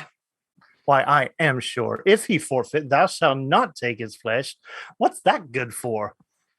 To bait fish withal. If it'll feed nothing else, it'll feed my revenge. He hath disgraced me and hindered me 500,000, laughed at my losses, mocked at my gains, scorned my nation, thwarted my bargains, cooled my friends, heated mine enemies. And what's his reason? I'm a Jew. Hath not a Jew eyes? Hath not a Jew hands, organs, dimensions, senses, affections, passions? Fed with the same food, hurt with the same weapons, subject to the same diseases, healed by the same means, warmed and cooled by the same winter and summer as a Christian is. If you prick us, do we not bleed? If you tickle us, do we not laugh? If you poison us, do we not die? And if you wrong us, shall we not revenge? If we are like you and the rest, we will resemble you in that. If a Jew wrong a Christian, what is his humility? Revenge. If a Christian wrong a Jew, what should his sufferance be by the Christian example? Why? Revenge. The villainy you teach me, I will execute, and it shall go hard, but I will better the instruction.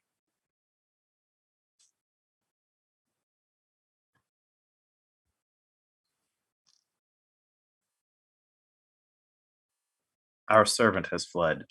Gentlemen, my master Antonio is at his house and desires to speak with you both. We have been up and down to seek him. Here comes another of the tribe. A third cannot be matched unless the devil himself turns you. How now, Tubal? What news from Genoa? Hast thou found my daughter?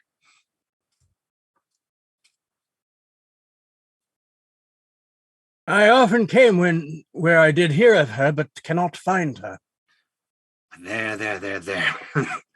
The diamond gone cost me 2,000 ducats in Frankfurt.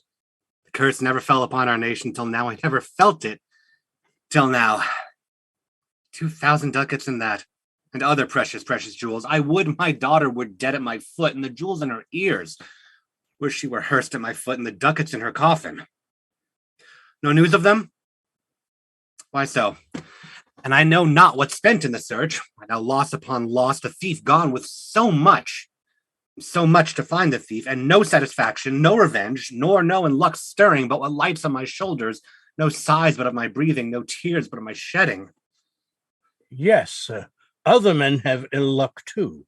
Antonio, as I heard, in Genoa. What? Ill luck? Ill luck?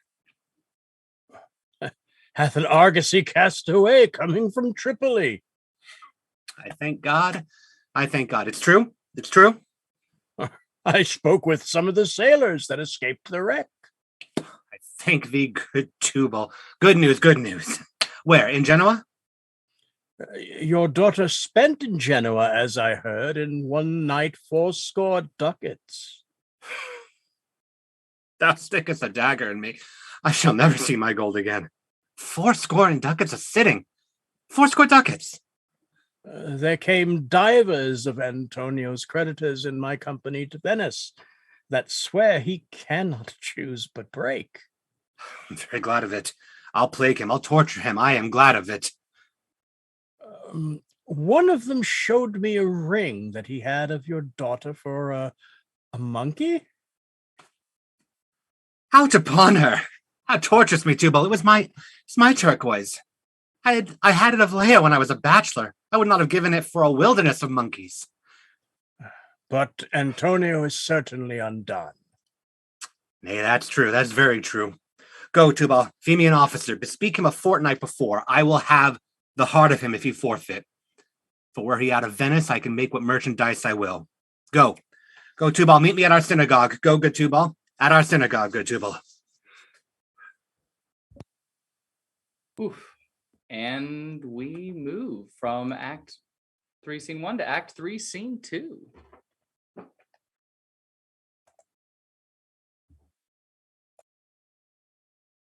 I pray you, tarry, pause a day or two before you hazard, for in choosing wrong, I lose your company. Therefore, forbear a while. There's something tells me, but it is not love. I would not lose you. And you know yourself, hate counsels not in such a quality. But lest you should not understand me well, and yet a maiden hath no tongue but thought, I would detain you here for some month or two before you venture for me. I could teach you how to choose right, but I'm then forsworn. So will I never be. So may you miss me. But if you do, you'll make me wish a sin that I had been forsworn. Beshrew your eyes that have o'erlooked me and divided me. One half of me is yours, the other half yours. Mine own, I would say, but if mine, then yours. And so all yours.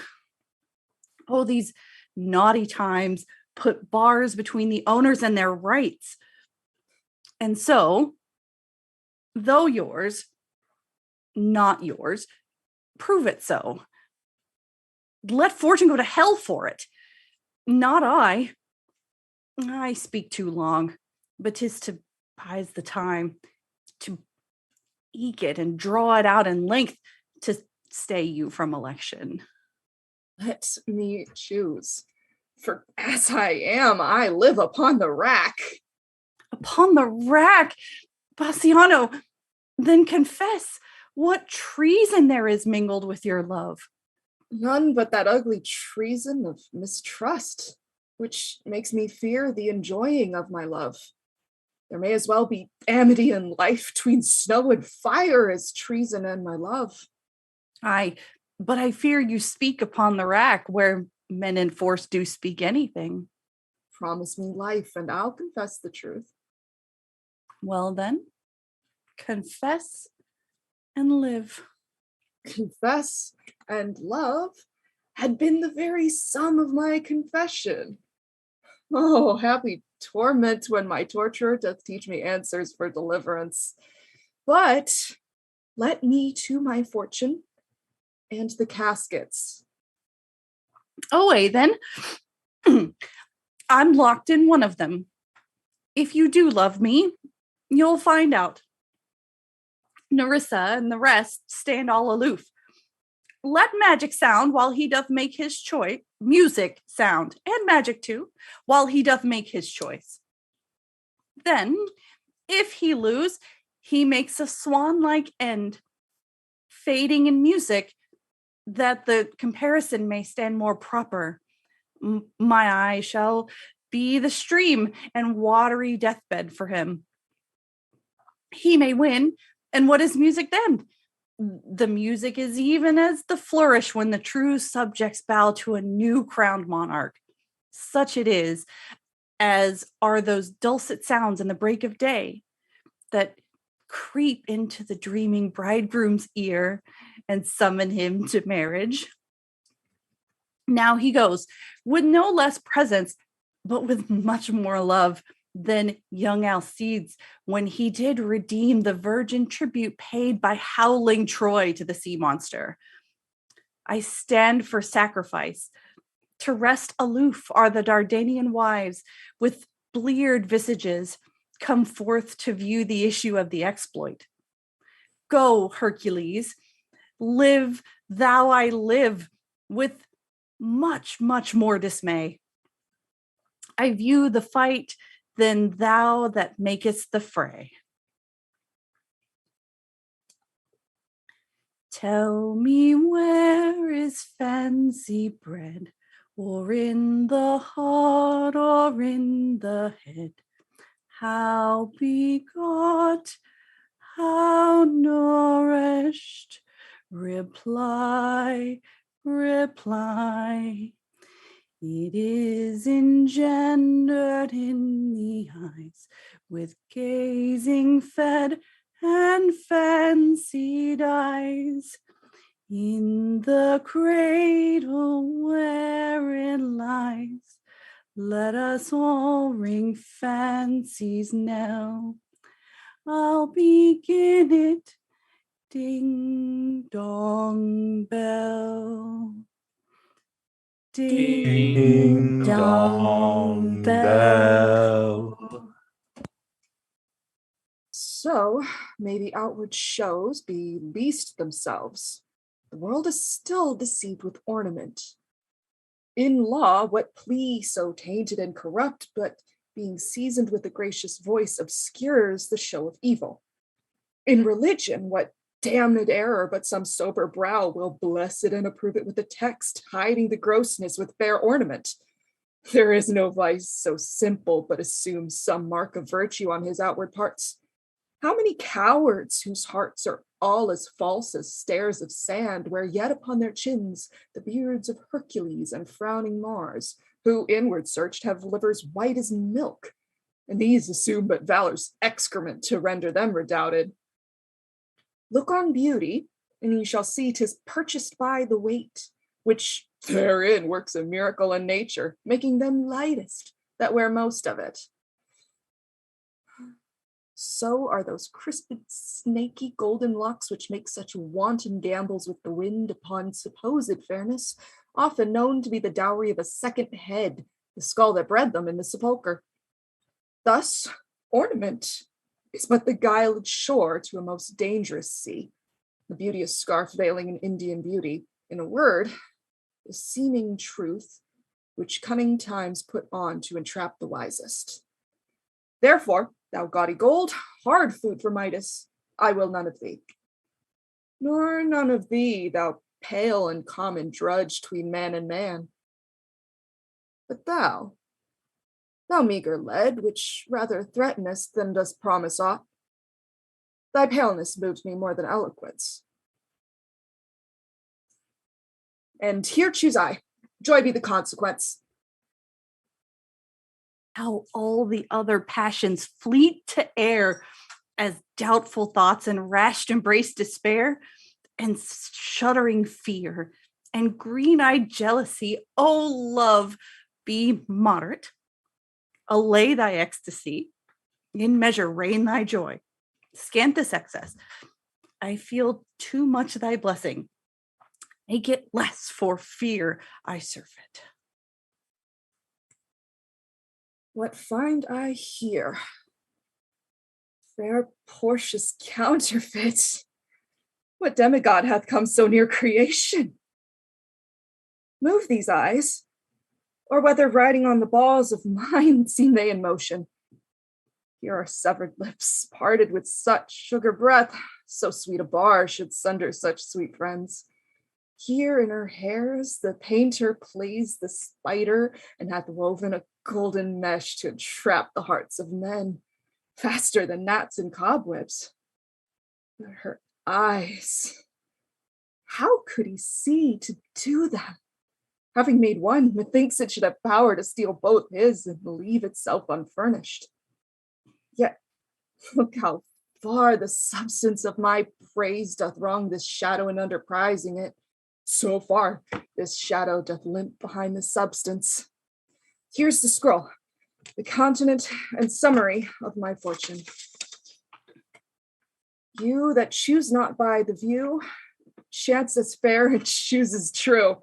Since this fortune falls to you, be content and seek no new. If you be well pleased with this and hold your fortune for your bliss, turn you where your lady is and claim her with a loving kiss. A gentle scroll. Fair lady, by your leave, I come by note to give and to receive, like one of two contending in a prize that thinks he hath done well in people's eyes, hearing applause and universal shout, giddy in spirit, still gazing in doubt whether these pearls of praise be his or no. So thrice, fair lady, stand I even so, as doubtful whether what I see be true until confirmed, signed, ratified by you. You see me, Lord Bastiano, where I stand, such as I am, though for myself alone I would not be ambitious in my wish, to wish myself much better, yet for you I would be trebled 20 times myself, 1,000 times more fair, 10,000 times more rich, that only to stand high in your account, that I might in virtue, beauties, livings, friends, exceed account. But the full sum of me is sum of something, which, to term in gross, is an unlessoned girl, unschooled, unpracticed, Happy in this, she's not yet so old, but she may learn. Happier than this, that she's not bred so dull, but she can learn. Happiest of all, that it is her gentle spirit commits itself to yours to be directed, as from her lord, her governor, her king. Myself and what is mine to you and yours is now converted. But now I was the lord of this fair mansion, master of my servants, queen or myself, and even now, but now this house, these servants, and this same myself are yours, my lord. I give them with this ring, which when you part from, lose, or give away, let it presage the ruin of your love and be my vantage to exclaim on you. Madam, you have bereft me of all words. Only my blood speaks to you in my veins. And there is such confusion in my powers, as after some oration barely spoke by a beloved prince, there doth appear among the buzzing, pleased multitude, where every something being blent together turns to a wild of nothing save of joy expressed and not expressed. But when this ring parts from this finger, then parts life from hence. Oh, then be bold to say Bassanio's dead. My lord and lady, it is now our time that have stood by and seen our wishes prosper to cry good joy. Good joy, my lord and lady. My lord Bassanio and my gentle lady, I wish you all the joy that you can wish, for I'm sure you can wish none from me. And when your honors mean to solemnize the bargain of your faith, I do beseech you, even at that time, I may be married too. With all my heart, so thou canst get a wife. I thank your lordship, you have got me one. My eyes, my lord, can look as swift as yours. You saw the mistress, I beheld the maid. You loved, I loved for intermission. No more pertains to me, my lord, than you. Your fortune stood upon the casket there, and so did mine too, as the matter falls. For wooing here until I sweat again, and sweating until my very roof was dry with oaths of love at last, if promise last, I got a promise of this fair one here to have her love, provided that your fortune achieved her mistress. Is this true, Nerissa? Madam, it is, so you stand pleased withal. And do you, Gratiano, mean good faith? Yes, faith, my lord. Our feast shall be much honored in your marriage. We'll play with them the first boy for 1,000 ducats. What, and stake down? Oh, we shall ne'er win at that sport and stake down. But who comes here? Lorenzo and his infidel? What, and my old Venetian friend Salario? Lorenzo and Salario, welcome hither, if that the youth of my new interest here have power to bid you welcome. By your leave, I bid my very friends and countrymen, sweet Portia, welcome. So do I, my lord. They are entirely welcome. I thank your honor. For my part, my lord, my purpose was not to have seen you here, but meeting with Salario by the way, he did entreat me, past all saying nay, to come with him along. I did, my lord, and I have reason for it. Signor Antonio commends him to you. Ere I ope this letter, I pray you, tell me how my good friend doth. Not sick, my lord, unless it be in mind. No, well, unless it in mind. His letter there will show you his estate. Nerissa, cheer yon stranger, bid her welcome. Your hand, Salario, what's the news from Venice? How doth that royal merchant, good Antonio? I know he will be glad of our success. We are the Jasons. We have won the fleece. I would you had won the fleece that he hath lost. There are some shrewd contents in yon paper. that steals the color from Bassiano's cheek. Some dear friend dead, else nothing in the world could turn so much the constitution of any constant man. What worse and worse? With leave, Bassiano, I am half of yourself, and I must freely have the half of anything that this paper brings to you. Oh, sweet Portia. Here are a few of the unpleasantest words that ever blotted paper. Gentle lady, when I did first impart my love to you, I freely told you all the wealth I had ran in my veins. I was a gentleman. And then I told you true, and yet, dear lady, rating myself at nothing, you shall see how much I was a braggart. When I told you my state was nothing, I should then have told you that I was worse than nothing. For indeed, I have engaged myself to a dear friend, engaged my friend to his mere enemy to feed my means. Here is a letter, lady. The paper as the body of my friend, and every word in it a gaping wound, issuing lifeblood. But is it true, Salario? Have all his ventures failed? What, no, not one hit? From Tripoli, from Mexico and England, from Lisbon, Barbary, and India. And not one vessel escaped the dreadful touch of merchant marring rocks. Not one, my lord. Besides, it should appear that if he had the present money to discharge the Jew, he would not take it. Never did I know a creature that did bear the shape of man, so keen and greedy to confound a man. He plies the Duke at morning and at night, and doth impeach the freedom of the state if they deny him justice. 20 merchants, the Duke himself, and the magnificos of greatest port have all persuaded with him, but none can drive him from the envious plea of forfeiture of justice and his bond.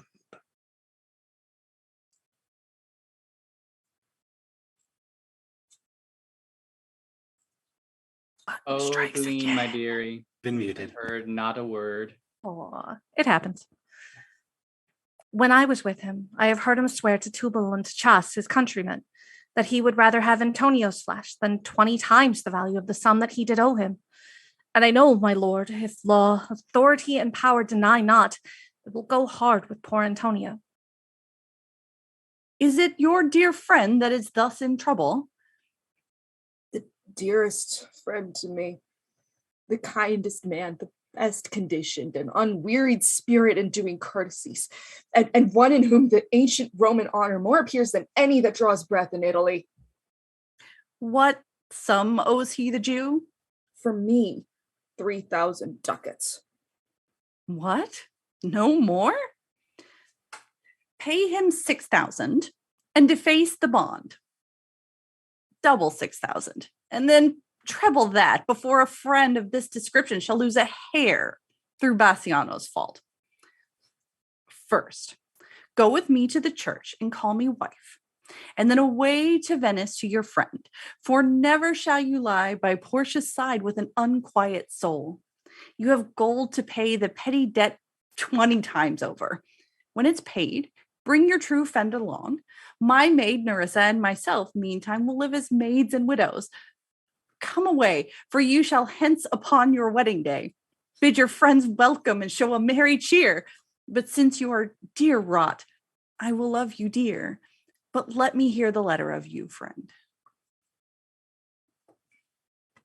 Sweet Bassanio, my ships have all miscarried. My creditors grow cruel. My estate is very low. My bond to the Jew is forfeit, and since in paying it is impossible I should live, all debts are cleared between you and I, if I might but see you at my death. Notwithstanding, use your pleasure. If your love do not persuade you to come, let not my letter. Oh, love, dispatch all business and be gone. Since I have your good leave to go away, I will make haste. But till I come again, no bed shall e'er be guilty of my stay. No rest be interposer twixt us twain. And we'll go right along to Act 3, Scene 3. Meanwhile, elsewhere, Jailer, look to him. Tell me not of mercy. This is the fool that lent out money gratis. Jailer, look to him. Hear me yet, good Shylock. I'll have my bond. Speak not against my bond. I've sworn an oath that I will have my bond. Thou calledst me a dog before thou hadst a cause, but since I'm a dog, beware my fangs. The Duke shall grant me justice. I do wonder, thou naughty jailer, that thou art so fond to come abroad with him at his request.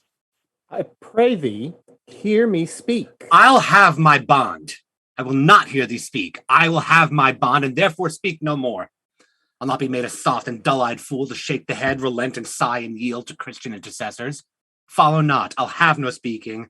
I will have my bond. This is the most impenetrable cur that have ever kept with men.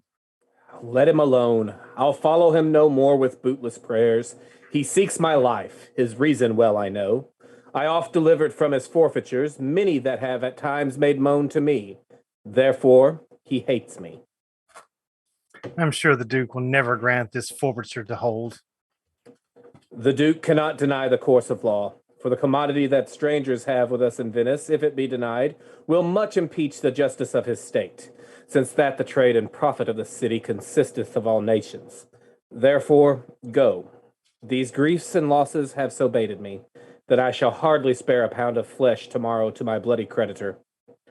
Well, jailer, on. Pray God Bassanio come to see me pay his debt, and then I care not. But also, Act 3, Scene 4.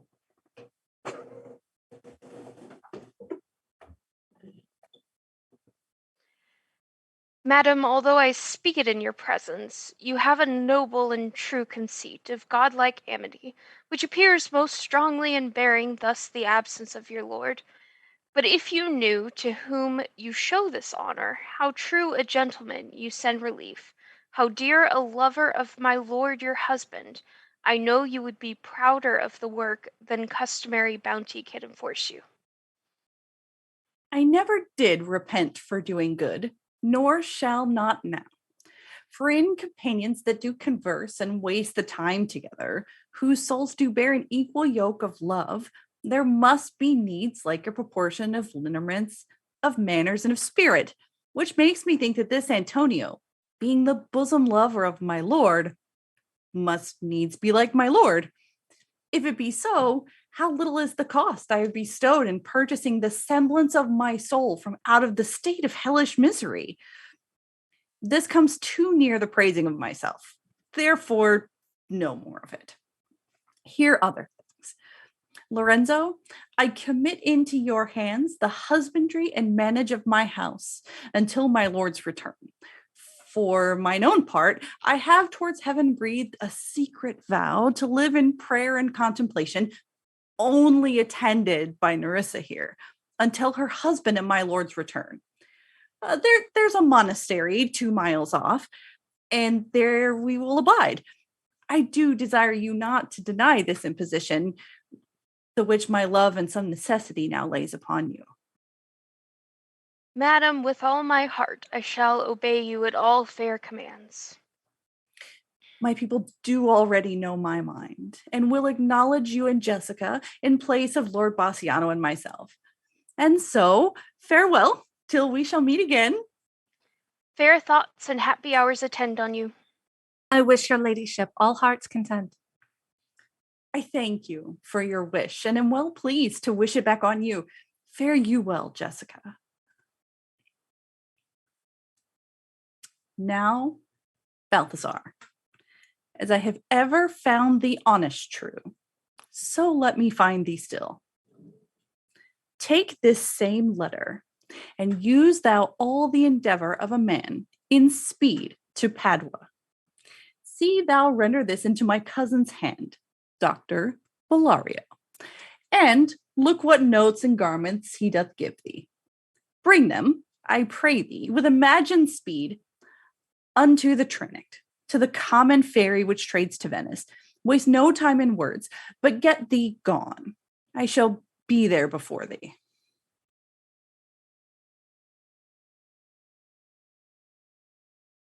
With all convenient speed, madam, I go. With all convenient speed. Yeah. Come on, Nerissa. I have work in hand that you don't yet know of. We'll see our husbands before they think of us. Shall they see us? They shall, Nerissa, but in such a habit that they shall think we are accomplished with what we lack. I'll hold thee any wager when we're both accoutred like young men. I'll prove the prettier fellow of the two, and wear my dagger with braver grace, and speak between the change of man and boy with a reed voice, and turn 2 mincing steps into a manly stride, and speak a phrase like a fine bragging youth, and tell quaint lies. How honorable ladies sought my love, which I, denying, they fell sick and died. I could not do withal. Then I'll repent and wish for all that I had not killed them. And 20 of these puny lies I'll tell, that men shall swear I have discontinued school above a 12-month. I have within my mind 1,000 raw tricks of these bragging jacks, which I will practice. Why, shall we turn to men? Why? What a question that, if thou wert near a lewd interpreter. But come, I'll tell thee all my whole device when I am in my coach, which stays for us at the park gate, and therefore haste away, for we must measure 20 miles today. Zach, it belongs to you now. Everything belongs to Zach. Zach, take all the words because I don't have any anymore. I'm done talking. It's Zach's time. Act 3, Scene 5. Yes, truly, for look you, the sins of the father are to be laid upon the children. Therefore, I promise ye, I fear you. I was always plain with you, and so now I speak my agitation of the matter. Therefore, be of good cheer, for truly, I think you are damned. There is but one hope in it that can do you any good, and that is but a kind of bastard hope. Neither. And what hope is that, I pray thee? Mary, you may partly hope that your father got you not, that you are not the Jew's daughter. That were a kind of bastard hope indeed. So the sins of my mother should be visited upon me. Truly then, I fear you are damned, both by father and mother. Thus, when I shun Scylla, your father, I fall into Charybdis, your mother. Well, you are gone both ways. I shall be saved by my husband. He hath made me a Christian. Well, truly the more to blame he. We were Christians enough before, even as many as could well live one by another. This making Christians will raise the price of hogs. If we grow all to be pork eaters, we shall not shortly have a rasher of bacon on the coals for money. I'll tell my husband, Lancelot, what you say. Here he comes. I shall grow jealous of you shortly, Lancelot, if you thus get my wife into corners. Nay, you need not fear us, Lorenzo. Lancelot and I are out. He tells me flatly there is no mercy for me in heaven because I am Jew's daughter. And he says you are no good member of the Commonwealth, for in converting Jews to Christians, you raise the price of pork. I shall answer that better to the Commonwealth than you can the getting up of the... Do I have to say that word? I'm skipping that word. Then the getting up of the person's belly, the more is with child by you, Lancelot. Close enough. It is much that the more should be more than reason. But if she be less than an honest woman, she is indeed more than I took her for. How every fool can play upon the word, I think the best grace of wit will shortly turn into silence, and discourse grow commendable, and none only but parrots. Go in, sirrah, bid them prepare for dinner. That is done, sir. They have all stomachs. Goodly lord, what a wit snapper are you! Then bid them prepare dinner. That is done too, sir. Only cover is the word. Will you cover then, sir? Not so. Sir, neither. I know my duty. Yet more quarreling with occasion. Wilt thou show the whole wealth of thy wit in an instant? I pray, tree, understand a plain man and his plain meaning. Go to thy fellows, bid them cover the table, serve in the meat, and we will come in to dinner. For the table, sir, it shall be served in. For the meat, sir, it shall be covered. For your coming to dinner, sir, why let it be as humours and conceits shall govern. O dear discretion, how his words are suited! The fool hath planted in his memory an army of good words, and I do know a many fools that stand in better place, garnished like him, that for a tricksy word defy the matter. How cheerest thou, Jessica? And now, good sweet, say thy opinion. How dost thou like the Lord Bassanio's wife? Past all expressing. It is very meet the Lord Bassanio live an upright life. For having such a blessing in his lady, he finds the joys of heaven here on earth. And if on earth he do not mean it, then in reason he should never come to heaven. Why, if two gods should play some heavenly match, and on the wager lay two earthly women, and Portia one, there must be something else pawned with the other, for the poor rude world hath not her fellow. Even such a husband hast thou of me as she is for a wife. Nay, but ask my opinion too of that. I will anon. First, let us go to dinner. Nay, let me praise you while I have a stomach. No, pray thee, let it serve for table talk. I shall digest it. Well, I'll set you forth. Okay, and that does clear out our third act. Yep, that is the end of Act 3. This is the act that has what is often deemed the centerpiece of the counter argument of this being a truly anti-Semitic play, because it has the possibly one of the most quotable lines in all of Shakespeare in it. The "If you prick me, do I not bleed" speech.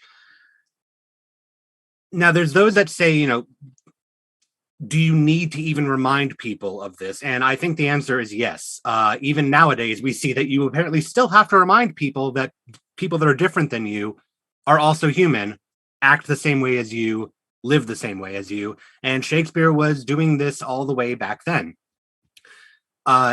People also often wonder if it was intentional on Shakespeare's part. While we can never truly know that, I will say that I don't think that a writer such as Shakespeare gives such a poignant speech willy-nilly, like without intention. So I think that, again, while Shakespeare may never have met a Jewish person in his life, he is still speaking in terms of the outsider, of which there are quite a few in this play, and a reminder to the Christian audience that the outsiders are still humans, and that the way that you treat other people gets reflected back onto you, which becomes evident in the play.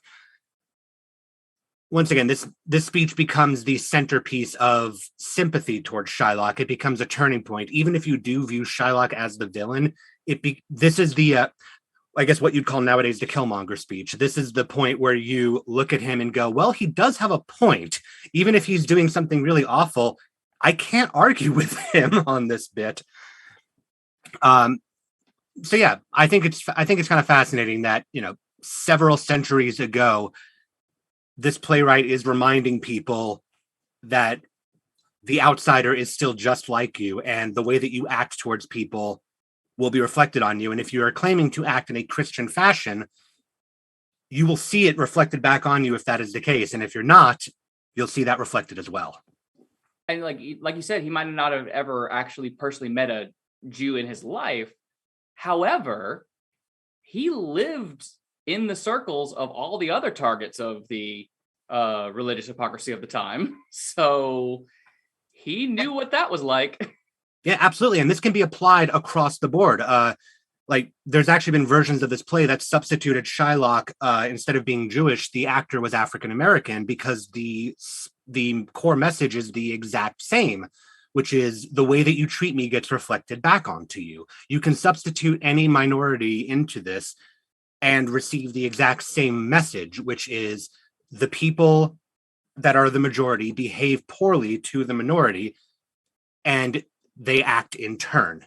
and then they get vilified for acting back at the way that they have been treated this entire time. Exactly, like we were saying earlier this week, the minority group in any culture has to be an expert on the majority. You saw Shylock just like school them on scripture earlier. Yeah. The minority has to become a expert on the majority, whereas the majority has the privilege of never having to learn anything about the minority's view or Right. lived experience. And Antonio takes the holier than thou route once he schools them on scripture by just saying like, "Oh, see, even a devil can quote scripture," as if that has any weight to the counter argument that just happened. But to his circle, it does, because they're all operating in the same circle. This act, that speech, is part of why I feel like this play needs to continue to be seen instead of just forgotten, because it's still teaching that lesson to this day. And if you just ignore it, then you get a lot of repetition, and you get a lot of people who look at this play at its surface level for the negativity that it espouses, which is why, it was a favored play during the end of World War II when the Jews were expelled from Vienna. And yet that speech still resonates. It still has a central theme that will not go away, which is, I am human too, and I will act the way that you act towards me. Wow, I didn't think we would see. Go ahead, do.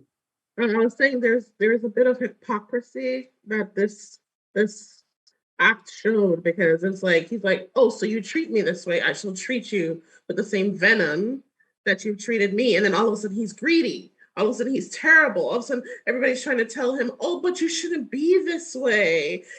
After he's dealt with that, even to the point where he's like, yeah, I've been cutting you all the time. I've been treating you like a dog. Show me mercy. But you've never shown him any of that. And now he's a terrible person for treating you exactly how you've treated him. You get a little taste, just a tiny taste. Yeah. The moment that things go wrong, he's like, hey, buddy, you should just let's talk this out. Let's listen to me on this one. And we thought tone policing was a new thing. Right. and like I said earlier, Shylock is not a perfect character. He takes his rage against his situation quite possibly too far. One has to look at the fact that, in Venice, Venice was one of the earliest examples of a ghetto that in history. Jews were often identified by the forced wearing of red hats. I did not have a red hat. I went with red for the shawl instead for this. But you'll see in the plays, every instance of Shylock wears a red hat, and it's not, it's not a comedic element of like wearing the clown hat. It's a reflection of the time, which we saw happen again centuries later when Jews were made to wear other garments of clothing to identify themselves, which again is why I think that this shouldn't be just pushed aside and forgotten. If we don't read it, we don't learn it, we don't discuss it, we don't analyze it, we repeat it. Yeah, and this very much points out the narcissism of Antonio, right? This whole thing is, I'm not going to fail. Oh, yeah, no, 3,000 ducats. No, none of my ventures are going to fail. I'm just fine. Don't worry about it. And then, okay, sweet. It's all about me. We're good. Then things start going, and he's like, oh, well, it's the ocean's fault. It's this person's fault. It's that person's fault. How dare you treat me this way, because I was taking this risk for my friend and I was trying to be a good merchant. And how dare you other person treat me this way? And really kind of victimize himself. Right. And along with this, we get other glimpses of the characters' views, such as towards the end, when Lancelot is talking with Jessica. Lancelot was actually nice to Jessica early on, but he's in this scene still with that kindness, being like, hey, so I think that you might be damned for hell, and I'm kind of worried about that, which, again, we see continuing nowadays. It doesn't matter the level of friendship that you have with a person. If you hold these views, you'll never quite view them as on the same level, and you'll always have that in your back pocket in talking about them. And you'll never appreciate how much damage that kind of humor can do, because I see Lancelot as being that guy who's like, oh yeah, I joke with my friend all the time. Yeah, yeah, and isn't appreciating that for him, this is really funny. And Jessica is matching him point for point in the repartee, but he's never going to understand that after he's done joking, she has to live in that world. Like, she literally lives in the ghetto and she has to go back to the ghetto, and her state in life and her ethnicity and heritage is a threat to her safety. And like, Yeah, just a joke.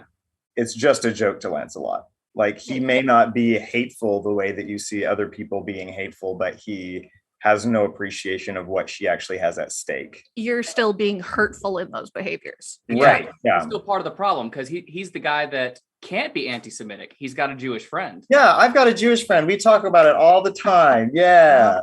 And I joke about Christians too. Yeah. And then just continues to make the problem worse. It's that person who, I have a friend of this minority group, so it's okay for me to be problematic because I have a friend. No, I mean, it's the I typical, can't be anti-Semitic. I have Jewish friends. I can't be insert horrible behavior here because I have insert person of here. It's like, that's the first tell that you are a problematic person. Right. That's where you have to go. Or even better, I make fun of everyone equally. Right. Right. No, that doesn't help. Which he tries to pull. Like, that's his whole thing, is that she's like, well, oh, great, you've saved me. You've made me a Christian, Bassanio. And he's like, oh, I'm going to make fun of Christians now. I need more opportunity. Yeah. And so here's the thing. Like, this is something like I don't know where it originated, but it keeps getting passed around. And I actually kind of like reframing it for those that are like, I don't see the problem with it. Okay. In comedy, you can punch up. Do not punch down, because somebody's going to go like, well, why does Shylock get to make all these cracks at Christians? Why does Shylock get to make all these cracks at Christians? Because his cracks at them do no damage to them. Right. Feel no repercussions in their life because he's raking them across the coals. He can drag them. They deserve it. And they're still bulletproof to it. But they are punching down. They are taking the disadvantage that Shylock is at and manipulating it. And they are 100% like just pretending you're on equal footing with someone else, and you're not, is just dishonest. And that's what these guys are doing. They're pretending, oh yeah, we're fair to him just like he's fair to us. They know it's not true. The last bit I want to touch on in terms of analysis is that while all this is happening, we get a really solid look at further examining Portia's hypocrisy, privilege, and disconnect. She has manipulated this entire thing laid out by her father to her advantage to get the outcome that she wants. And then when Bassanio is lamenting over his friend's fate and how much he owes, remember, he had to borrow this amount from Antonio, who technically didn't even have the money in the first place. And her response is, so pay him double, pay him triple, because it's a non-issue for her. She comes from an area where this is not a concern. So she's like, why don't you just pay more money to fix the problem when they didn't have the money in the first place? Let them eat cake. Right. And that will all culminate within the next act. Like, the entirety of who she is and how that personality develops culminates with her actions in the next act. And this whole has been a setup to show just how she views other people and views other situations. It's something to be played with. Can I say? That's why they're protagonists. Yeah, I don't like the protagonists. I'm like, can your cart or whatever you're going in just drop in a hole? Just look, protagonists are not always the beloved characters. Exactly. Right? The protagonist just means they are the center of the story. And so they are carrying a message. And sometimes that message is, man, that Portia's a bitch. Right. And that's why I wanted to put forward at the beginning that consider that your protagonists are not necessarily the heroes. I'm not saying she's a gold digger, but I mean, she's not. She's already got Bassanio's the gold digger. That was the whole point. 100%. Yeah. But yeah, so your protagonists are not the heroes in this regard. They are simply the view in which you are witnessing these actions. And now we get to see how all of that culminates in Act 4. All right. Well, if everyone's ready, I think that primes us pretty good for that next act. So, Duke, you're up. Is Antonio here? Ready, so please your grace. I am sorry for thee. Thou art come to answer. A stone adversary, an inhuman wretch, incapable of pity, void and empty, from any drum of mercy. I have heard your grace hath taken great pains to qualify his rigorous course. But since he stands obdurate and that no lawful means can carry me out of his envy's reach, I do oppose my patience to his fury, and am armed to suffer with a quietness of spirit the very tyranny and rage of his. Go on, and call the Jew into the court. He is ready at the door. He comes, my lord. Make room, and let him stand before our face. Shylock, the world thinks, and I think so too, that thou but leadst this fashion of thy malice to the last hour of act, and then this thought, thou show thy mercy and remorse more strange than is thy strange apparent cruelty. And where thou now exacts, oh my goodness, he's talking. And where thou now exacts the penalty, which is a pound of this poor merchant's flesh, thou wilt not only lose the forfeiture, but touch it with human gentleness and love. Forgive a moiety of the principal, glancing an eye of pity on his losses, that have of late so huddled on his back. Now, to press a royal merchant down and pluck commiseration of his state from brassy bosoms and rough hearts of flint, from stubborn Turks and Tartars, never trained to offices of tender curiosity. We all expect a gentle answer, Jew. If possessed, your grace, of what I purpose, and by our holy Sabbath have I sworn to have due and forfeit of my bond. If you deny it, let the danger light upon your charter and your city's freedom. You'll ask me why I rather choose to have a weight of carrion flesh than to receive 3,000 ducats. I'll not answer that, but say it is my humor. Is it answered?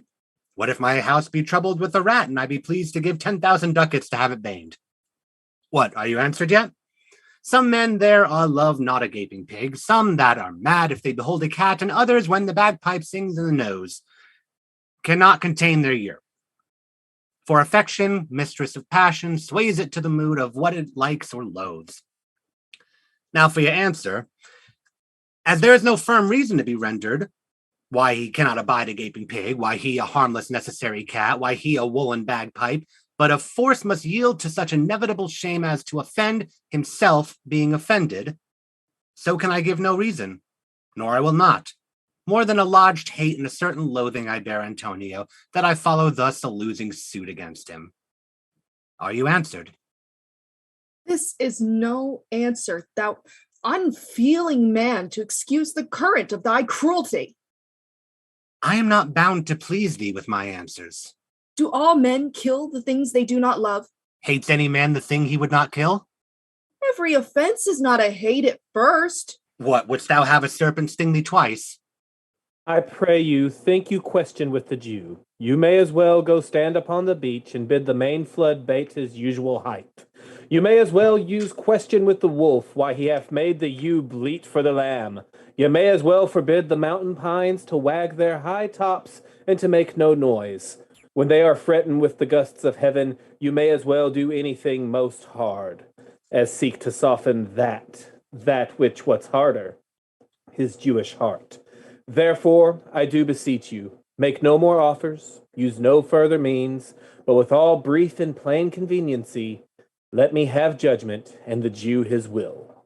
For thy 3,000 ducats, here is 6. What judgment shall I dread, doing were in part 6 parts, and every part a ducat, I would not draw them. I will have my bond. How shalt thou hope for mercy, rendering none? What judgment shall I dread, doing no wrong?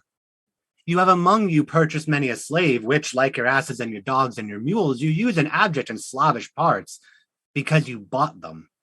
Shall I say to you, let them be free, marry them to your heirs? Why sweat they under burthens? Let their beds be made as soft as yours, and let their palates be seasoned with such viands. You'll answer, the slaves are ours. So do I answer you, the pound of flesh, which I demand of him, is dearly bought. 'Tis mine, and I will have it. If you defy me, fie upon your law, there is no force in the decrees of Venice. I stand for judgment. Answer, shall I have it? On my power, I may dismiss this court, unless Valerio, a learned doctor, whom I have sent for to determine this, come here today. My lord, here stays without a messenger with letters from the doctor, new come from Padua. Bring us the letter, call the messenger. Good cheer, Antonio. What, man? Courage yet. And you shall have my flesh, blood, bones, and all, ere thou shalt lose for me one drop of blood. I am a tainted wether of the flock, meetest for death. The weakest kind of fruit drops earliest to the ground. And so let me, you cannot better be employed, Bassanio, than to live still and write mine epitaph. Come you from Padua? From Valerio? From both, my lord. Bellario greets your grace. Why dost thou whet thy knife so earnestly? To cut the forfeiture from that bankrupt there. Not on thy soul, but on thy soul, harsh Jew. Thou makest thy knife keen, but no metal can, no, not the hangman's axe, bear half the keenness of thy sharp envy. Can no prayers pierce thee? No. None that thou hast wit enough to make. Oh, be thou damned and execrable dog. And for thy life let justice be accused. Thou almost makest me waver in my faith to hold opinion with Pythagoras, that souls of animals infuse themselves in the trunks of men. Thy currish spirit governed a wolf who hanged for human slaughter. Even from the gallows did his fell soul fleet. And while thou layest in thou unhallowed dam, infused itself in thee. For thy desires are wolvish, bloody, starved, and ravenous. Till thou canst rail the seal from off my bond, thou but offest feed thy lungs to speak so loud. Repair thy wit, good youth, or it will fall to cureless ruin. I stand here for law. This letter from Valerio doth command a young and learned doctor to our court. Where is he? He attendeth here hard by, to know your answer, whether you'll admit him. With all my heart. Some 3 or 4 of you, go, give him courteous conduct to this place. Meantime, the court shall hear Valerio's letter.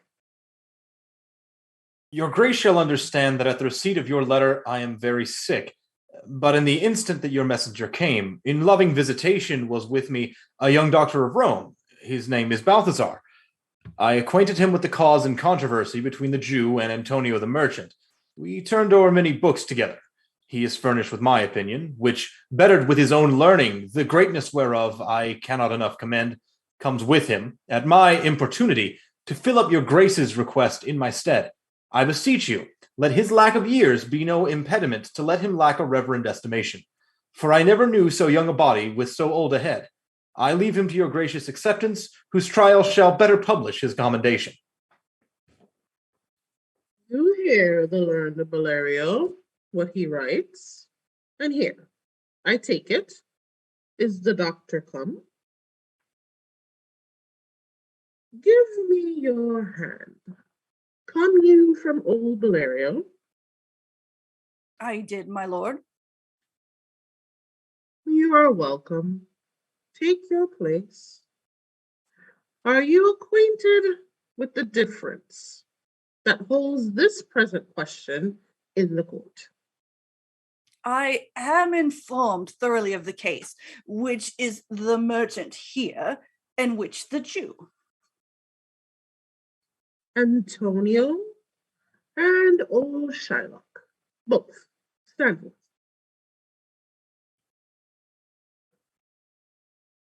Is your name Shylock? Shylock is my name. Of a strange nature is the suit you follow, yet in such rule that the Venetian law cannot impugn you as you do proceed. You stand within his danger, do you not? Aye, so he says. Do you confess the bond? I do. Then must the Jew be merciful? On what compulsion must I? Tell me that. The quality of mercy is not strained. It droppeth as the gentle rain from heaven upon the place beneath. It is twice blessed. It blesseth him that gives and him that takes. 'Tis mightiest in the mightiest. It becomes the throned monarch better than his crown. His scepter shows the force of temporal power, the attribute to awe and majesty, wherein doth sit the dread and fear of kings. But mercy is above the sceptered sway. It is enthroned in the hearts of kings. It is an attribute to God himself. And earthly power doth then show likest gods when mercy seasons justice. Therefore, Jew, though justice be thy plea, consider this, that in the court of justice, none of us should see salvation. We do pray for mercy, and that same prayer doth teach us all to render the deeds of mercy.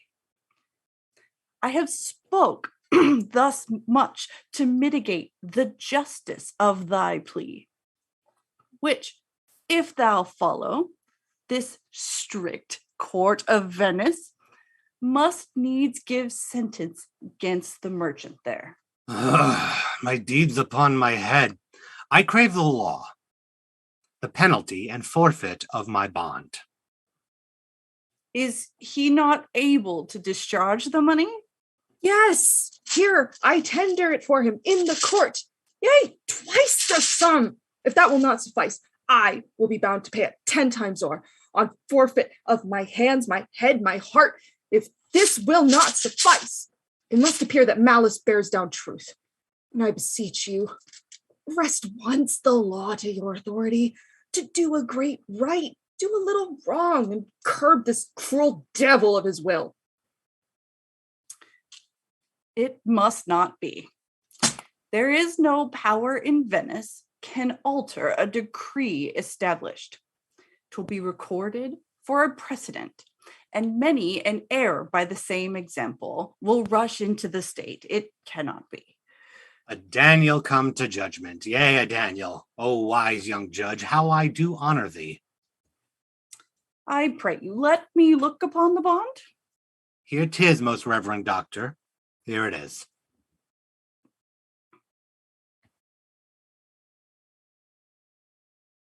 Shylock, there's thrice the money offered thee. An oath. An oath. I have an oath in heaven. Shall I lay perjury upon my soul? No, not for Venice. Why, this bond is forfeit, and lawfully by this the Jew may claim a pound of flesh to be by him cut off nearest the merchant's heart. Be merciful. Take thrice thy money and bid me tear the bond.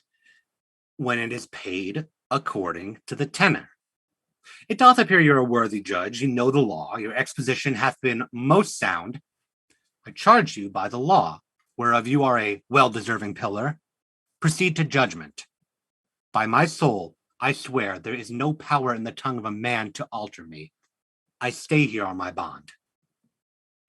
Most heartily I do beseech the court to give the judgment.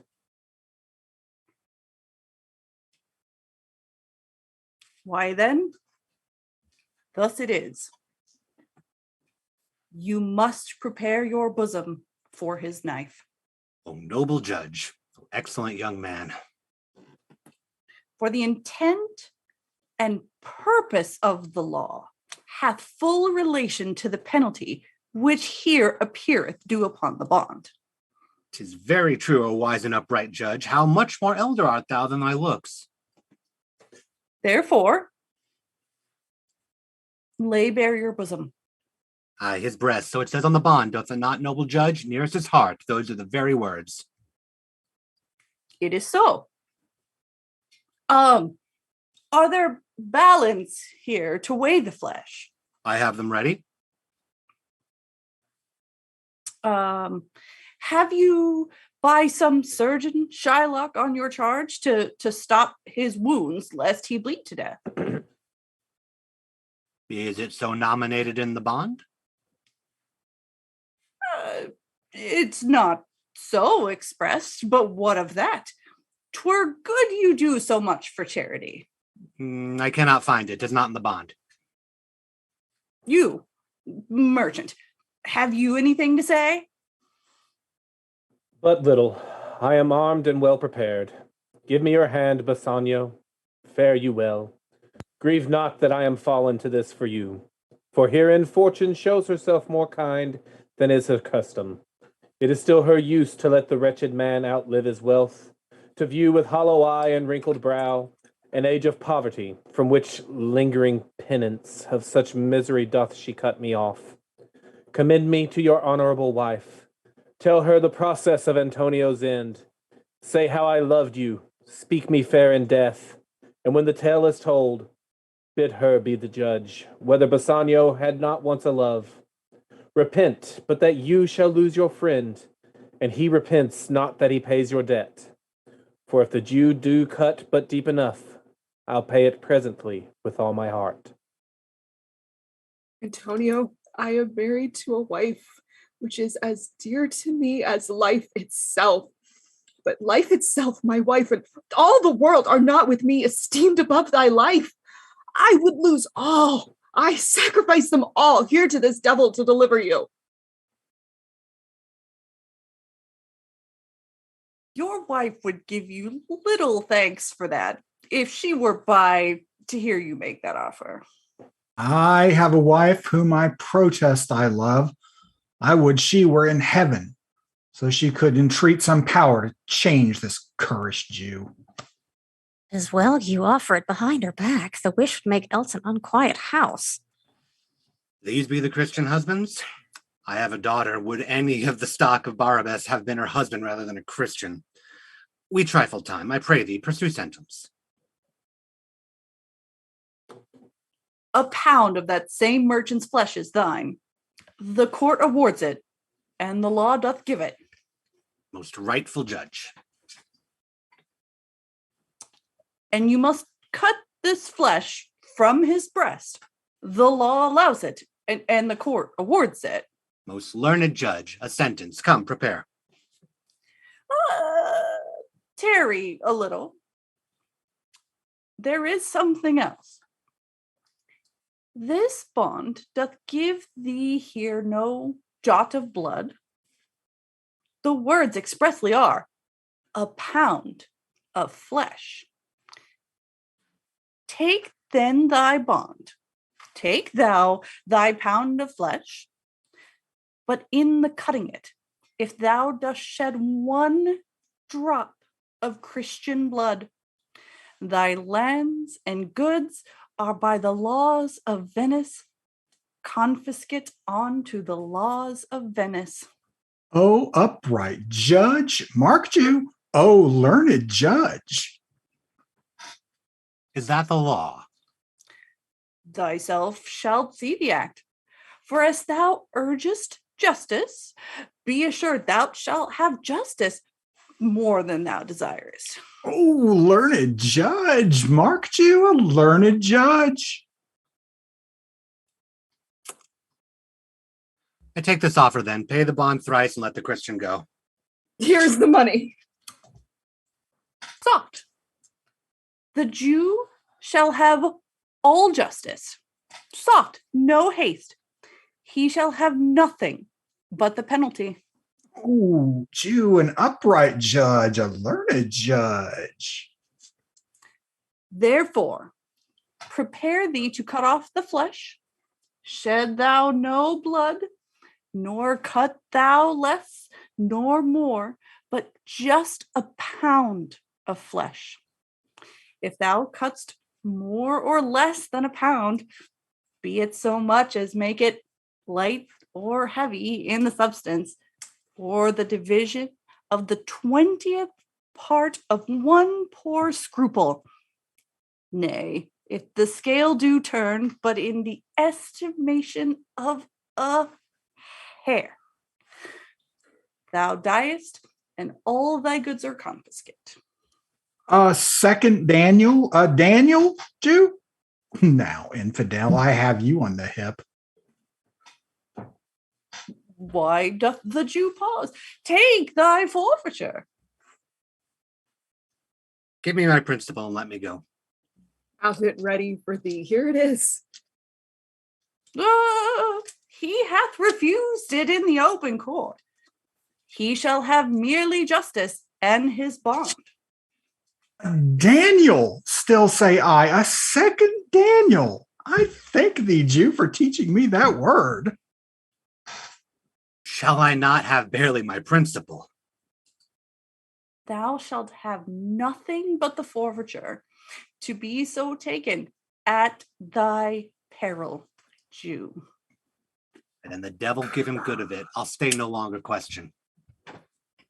Terry, Jew, the law hath yet another hold on you. It is enacted in the laws of Venice. If it had been proved against an alien that by direct or indirect attempts he seek the life of any citizen, the party against the which he doth contrive shall seize 1/2 his goods.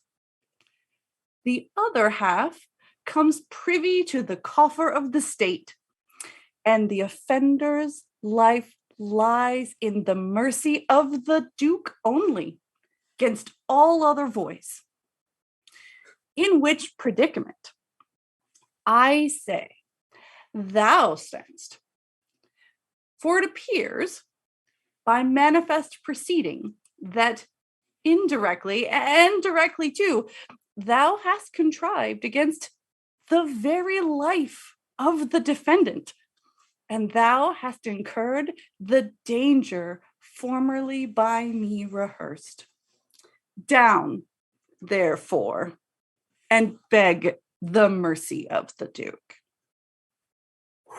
Beg that thou mayest have leave to hang thyself, and yet, thy wealth being forfeit to the state, thou hast not left the value of a cord. Therefore, thou must be hanged at the state's charge. Thou shalt see the difference of our spirits. I pardon thee thy life before thou ask me. For half thy wealth, it is Antonio's. The other half comes to the general state.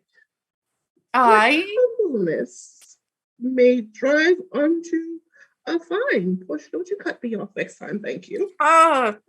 My apologies, Duke.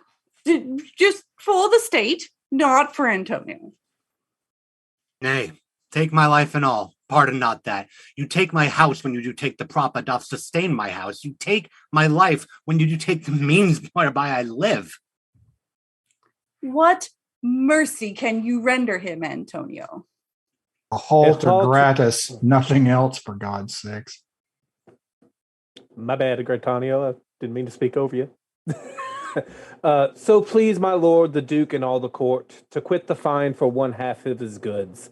I am content, so he will let me have the other half in use to render it, upon his death, unto the gentleman that lately stole his daughter. Two things provided more, that for this favor he presently become a Christian, the other that he do record a gift, here in the court, of all he dies possessed, unto his son Lorenzo and his daughter. He shall do this, or else I do recant the pardon that I late pronounced here.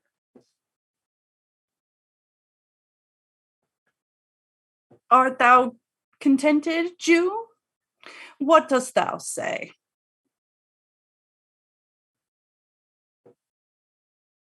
I am content. Clerk, draw a deed of gift. I pray you, give me leave to go from hence. I am not well. Send the deed after me, and I will sign it. Get thee gone, but do it. In christening shalt thou have 2 godfathers. Had I been judge, thou shouldst have had 10 more to bring thee to the gallows, not the font. Sir, I entreat you, home with me to dinner. I humbly do desire your grace of pardon. I must away this night towards Padua, and it is meet that I presently set forth. I am sorry that your leisure serves you not. Antonio, gratify this gentleman, for in my mind, you are much bound to him. Most worthy gentlemen, I and my friend have by your wisdom been this day acquitted of grievous penalties.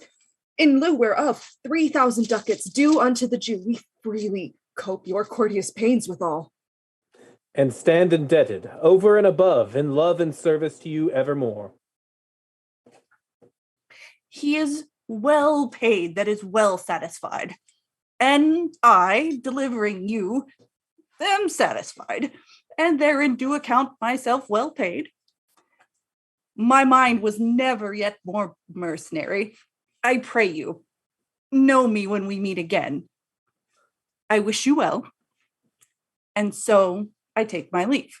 Dear sir, of course I must attempt you further. Take some remembrance of us as a tribute, not as a fee. Grant me 2 things, I pray you, not to deny me and to pardon me.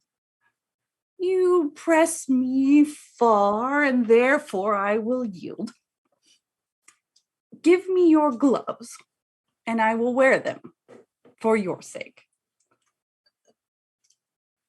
And for your love, I'll take this ring from you.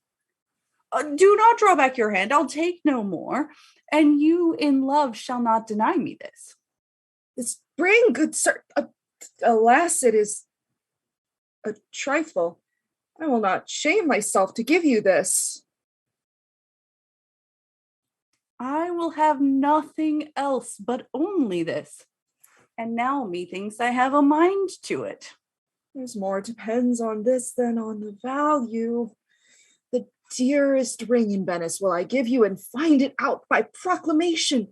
Only for this, I pray you pardon me. I see, sir. You are liberal in offers. You taught me first to beg, and now methinks you teach me how a beggar should be answered. Good sir, this ring was given me by my wife, and when she put it on, she made me vow that I should neither sell nor give nor lose it. That excuse serves many men to save their gifts. And if your wife be not a madwoman, and know how well I have deserved the ring, she would not hold out enemy forever for giving it to me. Well, peace be with you. My lord Bassanio, let him have the ring. Let his deservings and my love withal be valued against your wife's commandment.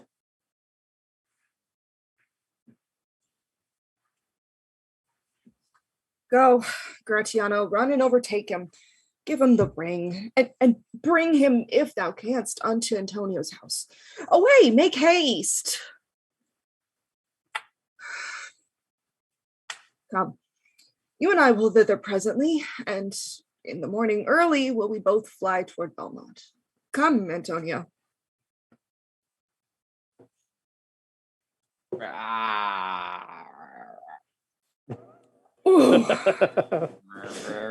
So much. Anger. So much anger. So much anger.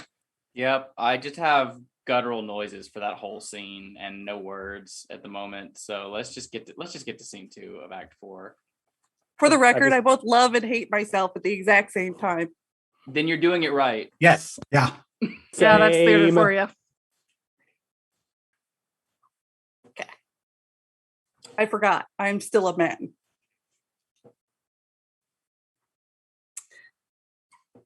Mood. But I'm Exactly, still right? a man. Well, Celine, I think all the forgot. envies in the room just like shouted out in hype on that one. That's me when it's like, oh shit, today's still a mask day. Okay. Oh, damn it. Today is a boots day. Okay. There you go. Okay. All right. Go Well, Portia. alrighty then. Go Portia. Inquire the Jew's house out. Give him this deed and let him sign it. We'll away tonight and be a day before our husband's home. This deed will be well welcome to Lorenzo. Fair sir, you are well overtaken. My lord Bassanio, upon more advice, hath sent you here this ring and doth entreat your company at dinner. That cannot be. His ring I do accept most thankfully. And so I pray you, tell him, furthermore, I pray you, show my youth old Shylock's house. That will I do.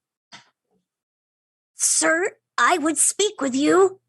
I'll see if I can get my husband's ring, which I did make him swear to keep forever. Thou mayst, I'll warrant. We shall have old swearing, but that they did give the rings away to men, but we'll outface them and outswear them too.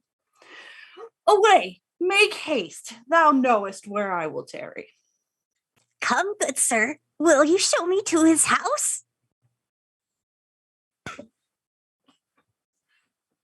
And thus ends the the awfulness that is Act 4. If Act 3 is the shining example of, hey, this play has some value, Act 4 is the, but are we going to have to sit through this extraction? See, Act 4 kind of continues that same notion though from Act 3 of, and actually from all the way back from Act 1 with Shylock's accusation towards Antonio of how he was acting, and the question of, is this a Christian way to act? This verdict that Portia puts forward, first of all, she has no grounds to put it forward. Not only is she not the judge in this instance, it is the Duke that is the judge. She's not even the person she's claiming to be. She's making up law on the fly, as far as anybody can tell, because nobody in the room knows better. But she's also coming up with a verdict that punishes the prosecutor in this instance, forcing him to lose half of his wealth and then forcing him to convert to save himself. And this is quite possibly the opposite of acting Christian, as one might deem it. So once again, I put forward, your protagonists are not the heroes, and Shakespeare seems to very well know that. Arguably, this is the part that's applauded because you're supposed to be rooting for the protagonist, but there is nothing redeemable in this action at all. It's not even the funny kind of trickery that you see in other Shakespearean plays. It's pure vehemence. It's just dirty. It's vile. And then just for added But- fun measure, they mess around with their husbands to try to take their rings from them to fuck with them later. Really vile. But my problem here was everybody just shaking their head as she just spews absolute nonsense. Yep. And first we're like, oh, but it's the word of this bond. But the bond said nothing about having to forfeit your house and all this stuff. He literally signed a bond that said he would give up his flesh. He said, fine, you make it all hard. I'm not going to do that. Just give me my money. Let me go. No, you can't have the money. Oh, fine. Just let me go. Oh, no. You tried to kill him. Wait, what? He literally signed this. I mean, you were gonna cut a pound of flesh off this dude. Like that very clearly sounds like threatening his life. Which is funny because yeah, it's but an they agreed need to upon- refine their contract law. Right. It's an agreed upon, Pound nearest it's an agreed to the upon breast. contract. It's an No, agreed upon agreed. contract. No, totally And agree. He signed it and said, yes, I know this is gonna suck. I'm gonna sign this because I need to go give him money so he could go get a wife. And now the due is due. So come on. And of course, the most ironic part here is that all of this verdict comes on the back of the Quality of Mercy speech that talks about grace. And then her grace immediately deceives Shylock through revenge and hair-splitting legalism. And then the whole bit about grace resisting compulsion, then forcing him to convert.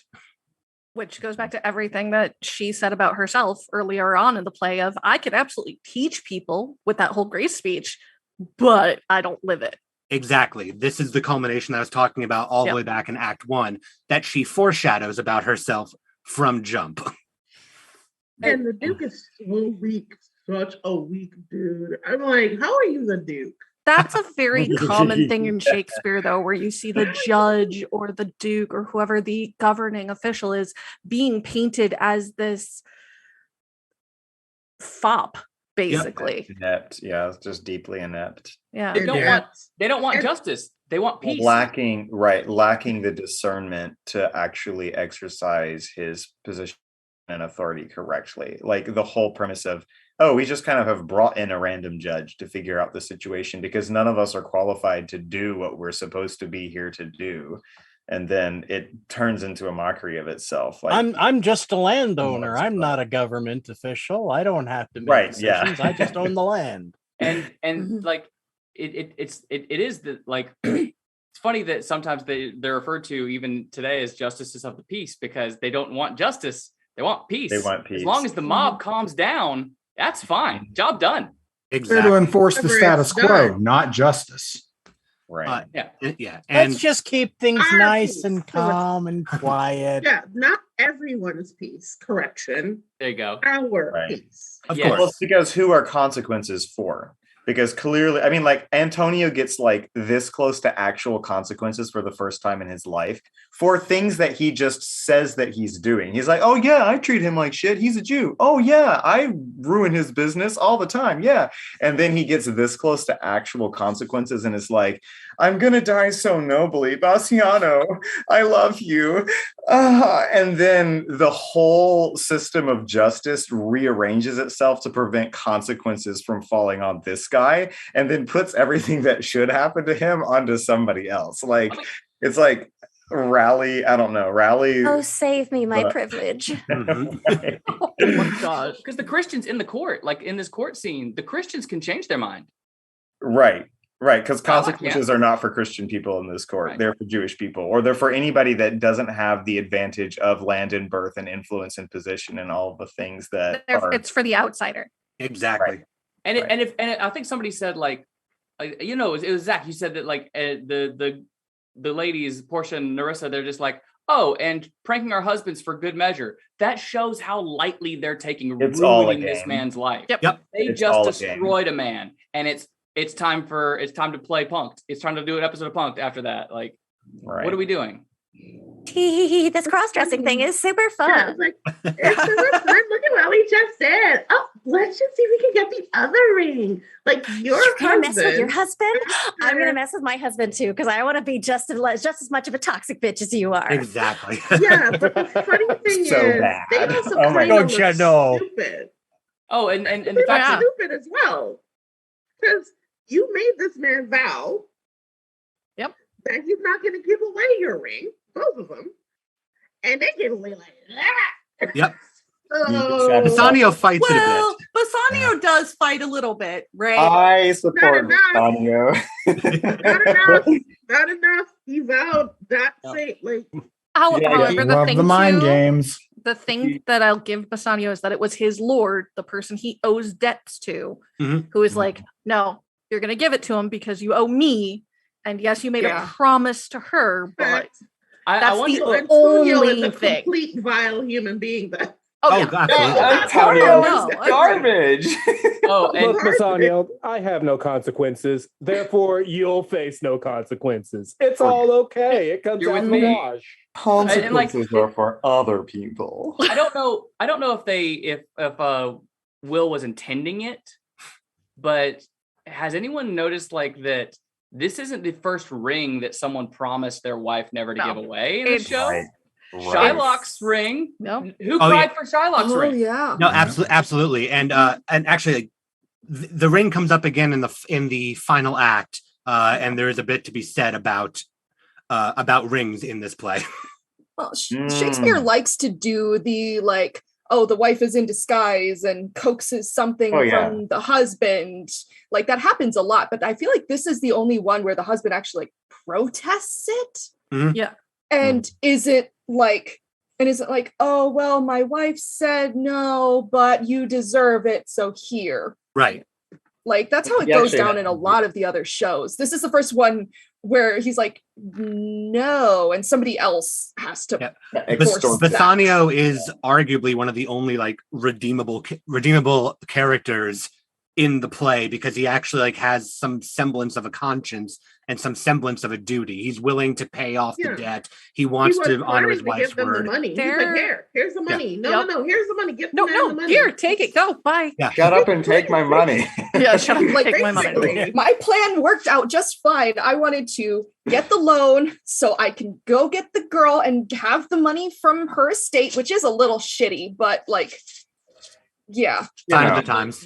Making an that's investment to around. compound your fortune. Are we really gonna? And actually, like, what cares. He does what actually he fall in didn't love. think about is who he's marrying. Yeah. He's like, Yeah. oh, so you thought you were going to give my money away? No. We're going to take his stuff. We're going to take his stuff. Now, the thing with the ring and the convincing you to give away the thing you promised goes into like all of these cultural things of English and Celtic folklore too. The maid oath and then the convincing you to break it on the heroic journey. If you think of like, oh my god, Cuchulainn. Yep. And as much as we love all of this conversation, and I've been We got one more act to go. ending as much as everyone This else. is so close. This is a doozy. So close. One more act, We've and we'll got talk one about more rings act to after. grind. We'll talk about one rings more after act. that. Yeah. My precious. And now we're into Act 5, the only scene, the final scene. Act 5, the final scene. Act 5, the only. We get a lot of those. Mhm. The moon shines bright in such a night as this, when the sweet wind did gently kiss the trees, and they did make no noise. In such a night, Troilus, methinks, mounted the Trojan walls, and sighed his soul toward the Grecian tents, where Cressid lay that night. In such a night did Thisbe fearfully o'ertrip the dew and saw the lion's shadow ere himself and ran dismayed away. In such a night stood Dido with a willow in her hand upon the wild sea banks, and waft her love to come again to Carthage. In such a night, Medea gathered the enchanted herbs that did renew old Aeson. In such a night did Jessica steal from the wealthy Jew, and with an unthrift love did run from Venice as far as Belmont. In such a night did young Lorenzo swear he loved her well, stealing her soul with many vows of faith and ne'er a true one. In such a night did pretty Jessica, like a little shrew, slander her love, and he forgave it her. I would outnight you, did nobody come. But hark, I hear the footing of a man. Who comes so fast in silence of the night? A friend. A friend? What friend? Your name, I pray you, friend. Stefano is my name, and I bring word my mistress will before the break of day be here at Belmont. She doth stray about by holy crosses, where she kneels and prays for happy wedlock hours. Who comes with her? None but a holy hermit and her maid. I pray you, is my master yet returned? He is not, nor we have not heard from him. But go we in, I pray thee, Jessica, and ceremoniously let us prepare some welcome for the mistress of the house. Woo! Ha! Woo! Sola! Sola! Who calls? Sola! Did you see Master Lorenzo? Master Lorenzo! Sola! Sola! Leave hollering man here. Sola! Where? What? Here. Tell him there's a post come from my master with his horn full of good news. My master will be here ere morning. Sola! Sola! Sola! Sweet soul, let's in, and there expect their coming. And yet, no matter, why should we go in? My friend Stefano, signify, I pray you, within the house your mistress is at hand, and bring your music forth into the air. How sweet the moonlight sleeps upon this bank. Here will we sit and let the sounds of music creep in our ears. Soft stillness and the night become the touches of sweet harmony. Sit, Jessica. Look how the floor of heaven is thick inlaid with patines of bright gold. There's not the smallest orb which thou beholdst, but in his motion like an angel sings, still choiring to the young-eyed cherubims. Such harmony is in immortal souls. But whilst this muddy vesture of decay doth grossly close it in, we cannot hear it. Come, ho, and wake Diana with a hymn.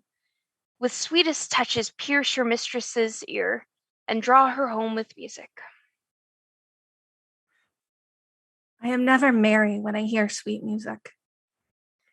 The reason is your spirits are attentive, for do but note a wild and wanton herd, or race of youthful and unhandled colts, fetching mad bounds, bellowing and neighing loud, which is the hot condition of their blood.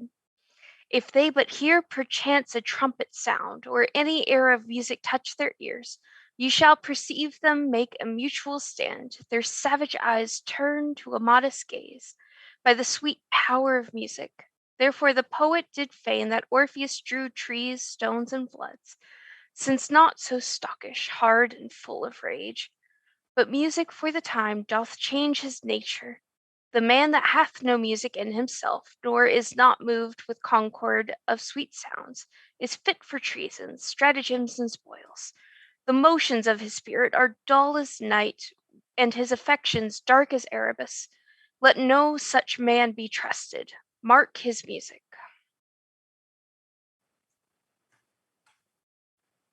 That light we see is burning in my hall. How far that little candle shows his beams. So shines a good deed in a naughty world. When the moon shone, we did not see the candle.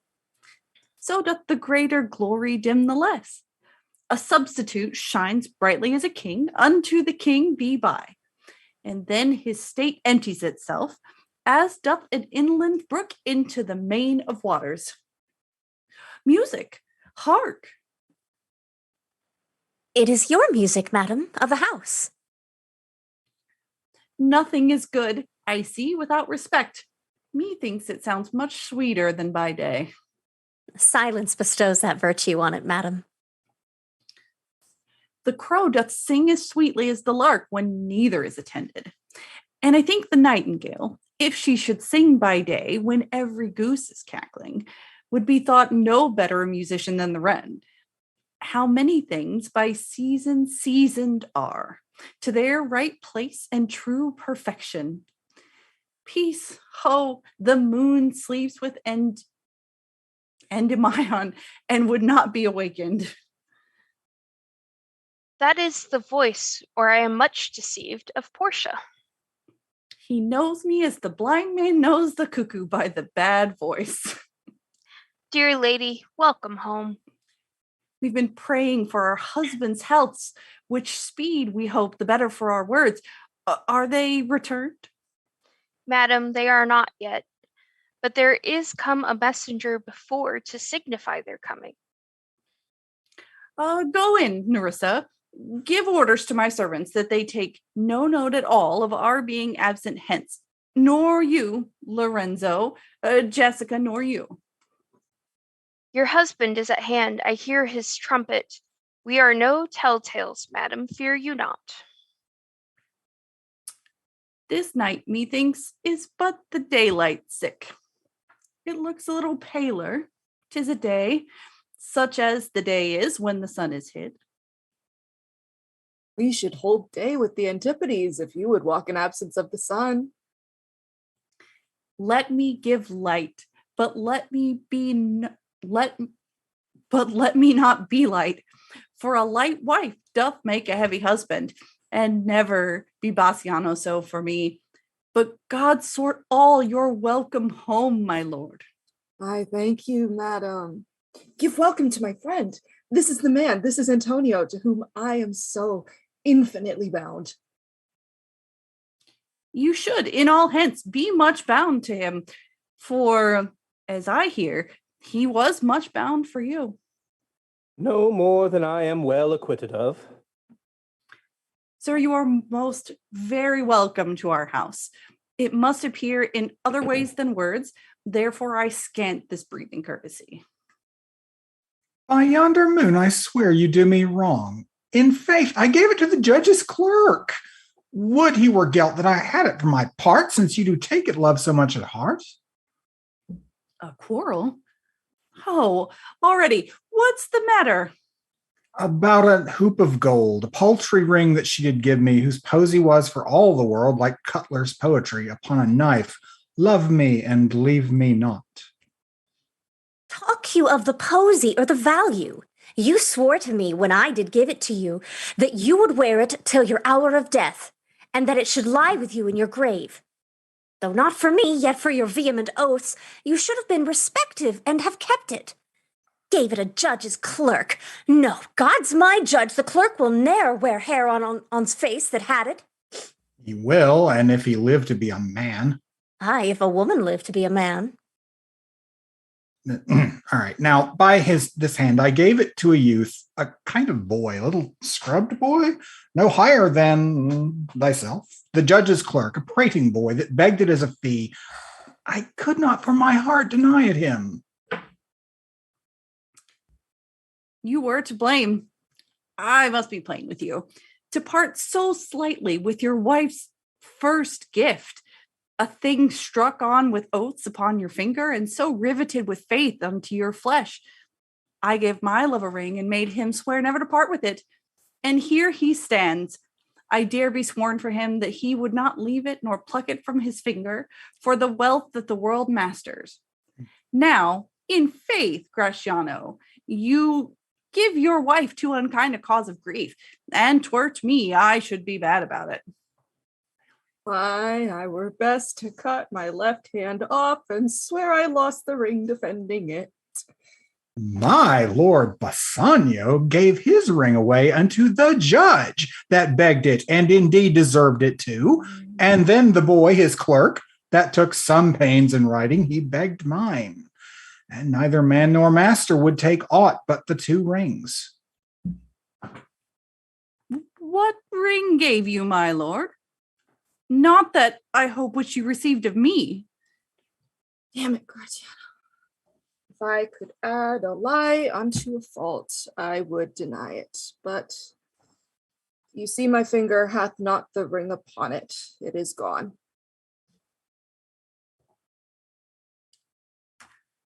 Even so void is your false heart of truth? By heaven, I will ne'er come in your bed until I see the ring. Nor I in yours till I again see mine. Sweet Portia, if you did know to whom I gave the ring, if you did know for whom I gave the ring, and would conceive for what I gave the ring, and how unwillingly I left the ring, when not would be accepted, but the ring, you would abate the strength of your displeasure. If you had known the virtue of the ring, or have her worthiness that gave you the ring, or your own honor to contain the ring, you would not then have parted with the ring. What man is there so much unreasonable? If you had pleased to have defended it with any terms of zeal, wanted the modesty to urge the thing held as a ceremony. Nerissa teaches me what to believe. I'd die for it, but some woman had the ring.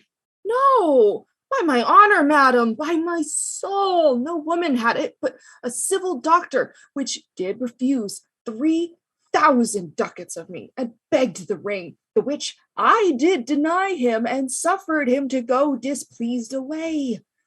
Even he that did uphold the very life of my dear friend. What should I say, sweet lady? I was enforced to send it after him. I was beset with shame and courtesy. My honor would not let ingratitude so much besmear it. Pardon me, good lady, for by these blessed candles of the night, had you been there, I think you would have begged the ring of me to give the worthy doctor. Let not that doctor e'er come near my house, since he hath got the jewel that I loved, and that which you did swear to keep for me. I will become as liberal as you. I'll not deny him anything I have. No, not my body, nor my husband's bed. Know him I shall. I'm well sure of it. Lie not a night from home. Watch me like Argus. If you do not, if I be left alone, now by my honor, which is yet my own, I'll have that doctor for my bedfellow. And I his clerk, therefore be well advised. How you do leave me to mine own protection? Well, do you so? Let not me take him then, for if I do, I'll mar the young clerk's pen. I am the unhappy subject of these quarrels. Sir, grieve you not. No, you are welcome, notwithstanding. Portia, forgive me this enforced wrong.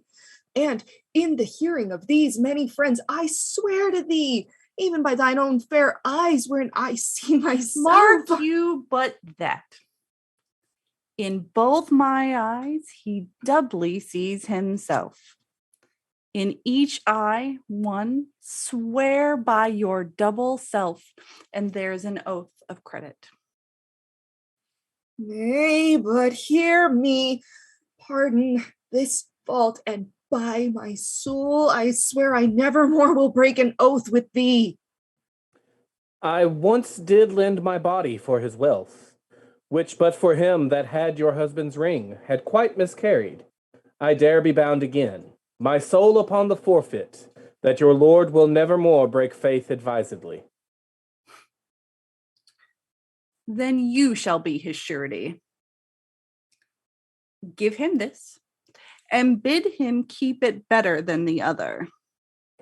Here, Lord Bassanio, swear to keep this ring.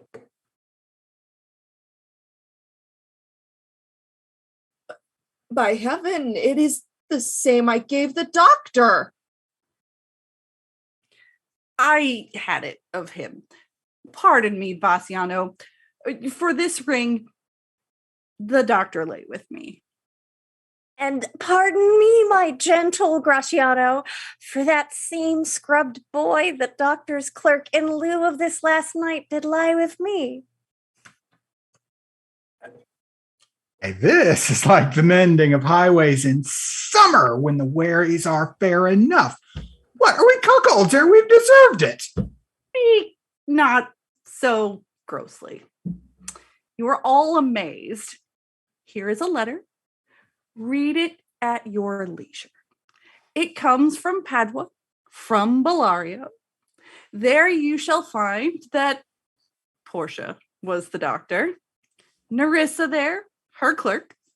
Lorenzo here shall witness I set forth as soon as you and even but now returned. I have not yet entered my house. Antonio, you are welcome, and I have better news in store for you than you expect. Unseal this letter soon. There you'll find 3 of your argosies are richly come to harbor suddenly. You shall not know by what strange accident I chanced on this letter. I am dumb. Were you the doctor and I knew you not? Or you, the clerk that is to make me cuckold? Aye, but the clerk that never means to do it unless he live until he be a man. Sweet doctor, you shall be my bedfellow. When I am absent, then lie with my wife. Sweet lady, you have given me life and living. For here I read for certain that my ships are safely come to road. How now? Lorenzo, my clerk hath some good comforts for you too. Aye, and I'll give them him without a fee. There do I give to you and Jessica from the rich Jew a special deed of gift after his death of all he dies possessed of. Fair ladies, you drop manna in the way of starved people. It is almost morning, and yet I am sure you are not satisfied of these events at full. Let us go in and charge us there upon interrogatories, and we will answer all things faithfully. Let it be so. The first interrogatory that my Nerissa shall be sworn on is whether till the next night she had rather stay or go to bed now, being 2 hours today. But were the day come, I should wish it dark, that I were couching with the doctor's clerk. Well, while I live, I'll fear no other thing, so sore as keeping safe Nerissa's ring.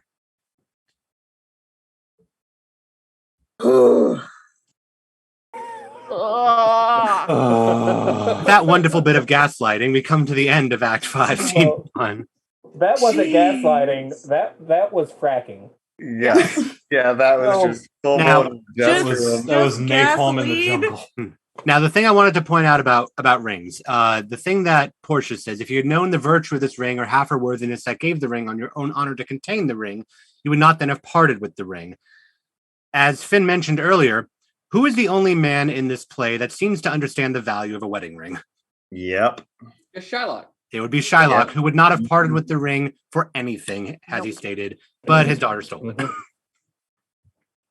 And she falls in with she she steals the ring and then immediately falls in with a group of people that are like, save for Bassanio, who gets kind of taken advantage of, flippant about everything. You know, like it's not great. So part of what I think happened there with her and the ring is, again, that taking what her father had as more important and viewed that she was less important than, and got rid of all of it. Yep. She went on a spending spree and spent Just to everything in a way that her father wouldn't, just to spite him. Yeah. It was to destroy. It was to destroy. And to things that distance were- herself. Yeah, yeah. Yep. And again, that's her mother's wedding ring that she spent. So once again, the only person that seems to understand the value of the ring. Oh, yeah. And then Portia shows up and says, oh, yeah, so you know all of that money that you stole from your dad? Well, guess what? When he dies, you get the rest. But Jessica doesn't even get it. Jessica's husband gets it. Yep.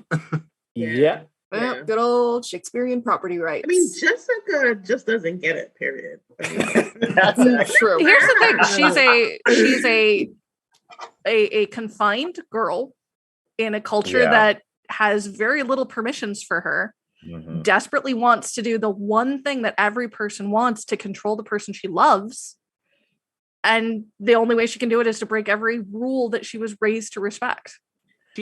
I'm not saying she's right, but I'm saying she is understandable.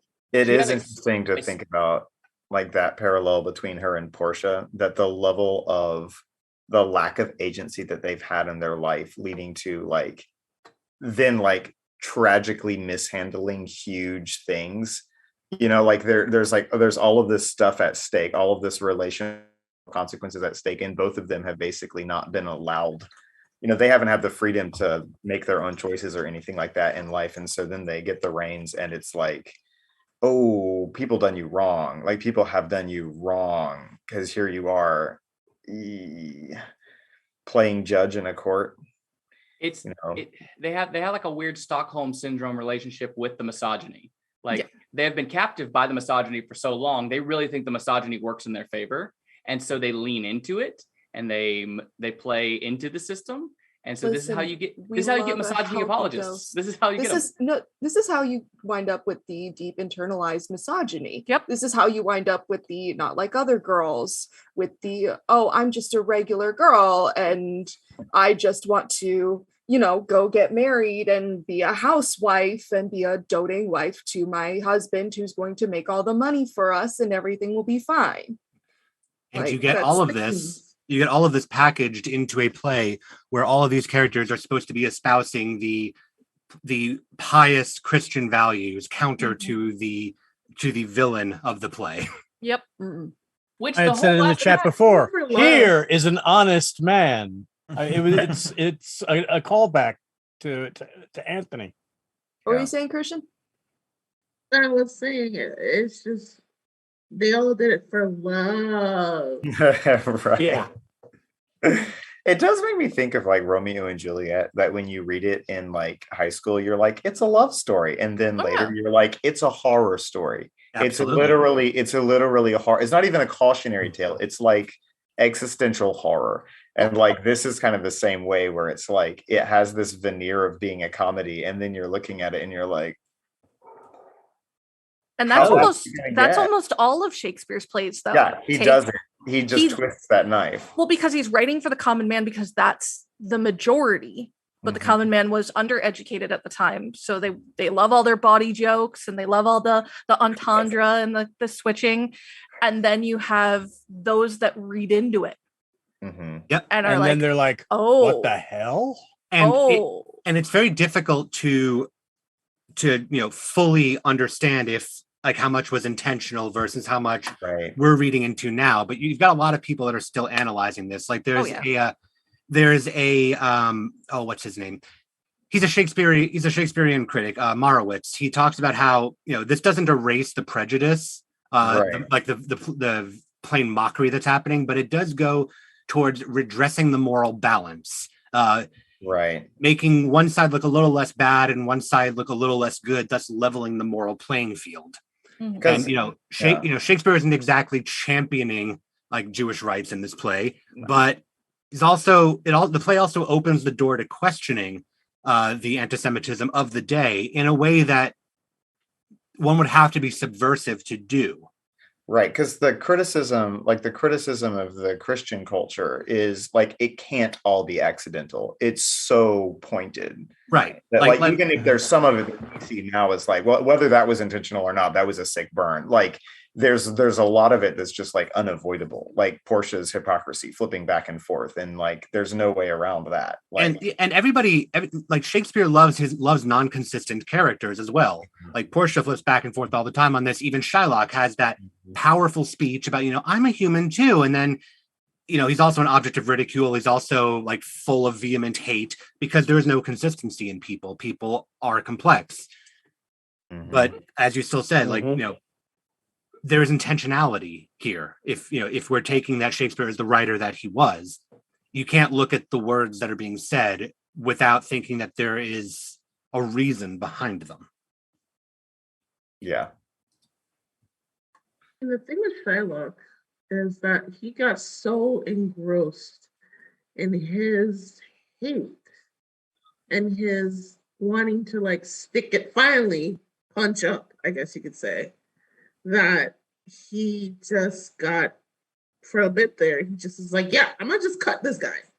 I'm gonna just literally. I don't even want this money. And I'm what is wrong with you? Take the money. You can't do anything with but he's so stuck in that So that was his flaw. Like he was just so stuck. Like I'm finally punching up. I'm finally punching up. I'm getting my chance to punch up. And I'm like, yeah, you should be worried now. Because that's usually a trap. You don't get to punch up. Yeah. You don't get to punch up. So take the money because it's a trap. Well, we're so happy that you all could have joined us here tonight for this reading of The Merchant of Venice. Those of you that are watching, thank you for joining with us. Please tell others about the show, what streams may come here in Chaotic Tiefling ATL. I am very grateful that we could bring and examine this play as the season premiere with all of the cast here. Thank you all for your input. Thank you for those in the chat making wonderful observations as well. Thank you, Babs, Finn, and Jess for taking this on and bringing me on for hosting duties. I would love for fellow castmates to once again say who they are, what they're up to, and where they can be found. Finn, I will let you take that. Yeah, we had some cast members that said they wanted to plug their other projects and presences. So, Gleam, tell us where we can find you. Hi, I'm your friendly neighborhood Gleam Demon. You saw me tonight portraying Jessica, who has a lot of similarities, oddly enough, to my own life and growing up in a mixed household. But here on the internet, I do all sorts of video games and plays and art things. You can find me at twitch.tv/Gleam Demon, over on TikTok, gleam.demon, because somehow someone had my name. Gasp. I do have Twitter and a number of other things. You can also find a link to my art portfolio over on my Twitch page. I stream most of the time weekday mornings, but my schedule's currently in a little bit of a flux. Currently, I'm playing Warframe primarily, as well as the DLCs from Dragon Age Origins. All right. That does sound fun. Celine, where can we find you if we want to see more of this goodness and not the Portia goodness? Not the Portia goodness, just the actual goodness. Yes. So I'm Celine. You can find me here when the randomizer grants me a role, right? And I'm so glad that I could be here as a part of the season premiere and a part of Merchant. So yes, you can find me basically on the internet anywhere as Celine. You can find me on Twitch, twitch.tv/Celine. School has been eating me alive, so I haven't been streaming as much as I want to, but I need to get back to playing Myst. So that's the plan. You can also find me this coming weekend, not this weekend we're in, but I think it's the following weekend, over at the GR Crew for the Greater Restoration annual fundraising event. So I'll be there Friday night playing Wagon Wheel. Very nice. Love it. Melodic, tell us where we find you, dear. Hi, I'm Melodic Blue. I am, funnily enough, a family-friendly variety streamer. You can usually find me on Twitter at Melodic Blue. You can also find me on my Twitch channel. As long as my kiddos are not here visiting, I'm usually streaming on Fridays, starting at 6:30 p.m. Eastern, usually playing Final Fantasy XIV. And we've been doing a lot of tips and tricks streams, helping grow the sprouts of the communities. I am doing a special stream tomorrow, a Spooky Sunday soft bean brunch stream, where I'll be live over on my dear friend Jinxie Rose's channel, twitch.tv/Jinxie Rose, and we will be playing the Easter update of Phasmophobia with Streamloots cards active. So, if you want to come and enjoy tormenting us as we hunt for eggs while the ghosts hunt for us, come check us out. That's 10:30 Eastern. Yeah, that's me. Can confirm a fun family-friendly time. She saves up the dirty stuff for our show. So moving on. A dragon. How are you, friend? And where do we find you? Oh, I'm doing good, friend. Thank you very much. Yes, once more, welcome to all the newcomers. And as always, as we have always been most fortunate, the newcomers commenced with the kicking of the ass. Very much. So, but be thou not newcomers anymore. Now thou art family. Yes. So I can be found on the Twitter sphere at Draconic Verses, one word, and also follow me over at D&D Surprise Party. That's surprise minus the U. which is the D&D game that I run occasionally right here on Chaotic Tiefling. And we will be making an announcement in the next few weeks as to when the official start will occur. I have one or two other projects that I'm working on that I'm trying to manifest, especially with, one or two or three of the people that are on your screen right now. I wonder who they could be. In any event, you can also find my designs, like the one that you see behind me and the one that I'm wearing, and that has been worn by numerous other members of our casts. Also, they have it on bottles. We have it on mugs. We have it on notebooks and on pillows and stickers. You can find that at my TeePublic shop. Yes, Pribbles and Prabbles right there. And you can find that and up. Hey, Nani. There we go. Thank you. All right. Thank you. I feel the love, and I am so grateful to all of you for that. We have tonight and tomorrow left of a sale where you can get everything up to 35% off. And you can get D&D inspired merch, official D&D surprise party merch, a lot of Shakespearean merch that has been included and requested by our various wonderful casts, as well as a bunch of pop culture merch. So if you want to check that stuff out, please, by all means, do so. You can also find me right here on Twitch at twitch.tv/YeOldDragon. This Monday night, I will not be having conversations with the Old Dragon. I'm going to get back to the Lego Star Wars Skywalker saga, which I started late. Was it last night already? I don't even remember when it was. Might have been Friday. I don't remember. But in any case, then next week on Monday nights at 9 p.m., you can find me with some wonderful guests coming up. And that is it for me. Thank you very much again to all of you. Thank you to Jess, Finn, Zach, and Babs. And Zach, another outstanding job. Good sir. Outstanding job by everybody tonight. And as always. And that's it for me. Thank you very much. Thank you. We had, as we said when we came back from the break, our dear Mantle had to run and handle an emergency. But Melodic, could you drop us the handles, their Mantle's handles that they use? Yes. Mantle Ferox is a heckin' awesome variety streamer with a mix of PlayStation and Nintendo. They can also be found both on Twitter and here on Twitch at Mantle Ferox, with Darkblade putting the adorable emotes there in the chat. Mantle stream is an 18 and up stream, so Monday words are totally allowed there.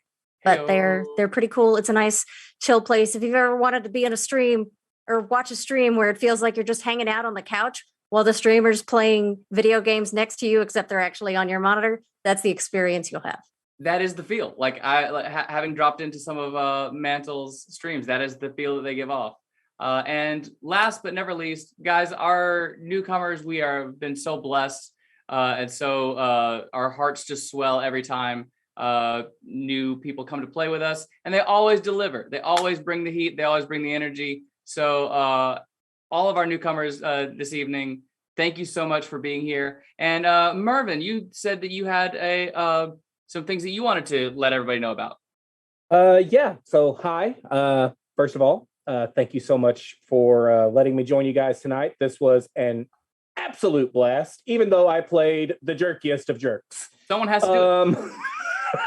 I was going to say, if there was a contest between Antonio and Portia, I think Portia. I think I'm the worst. Portia. I think I'm the worst. Bracket. Yeah, I think so, Celine. We forgot somebody. Graciano. Graziano. Oh, Graziano. Worst type the man. best work So man. compellingly portrayed Graziano. to the perfect energy at every turn. I think Graziano is like slightly lower level because Portia gets up to worse shit. Yeah, it has wider ranging consequences. Yeah. Portia's not malicious. Portia knows. But in what terms to of do. like not learning the lesson, Antonio Graciano's the guy in the back just going, oh, the whole way through. Yeah. Yep. Oh, snap. Oh. So yeah, despite being the guy that does not know how to learn a lesson, hi, I'm Mervin. You can find me on twitch.tv at Mervin's Musings.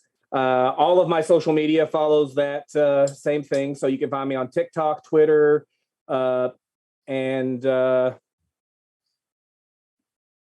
yeah, just TikTok and Twitter now because I got rid of the Facebook.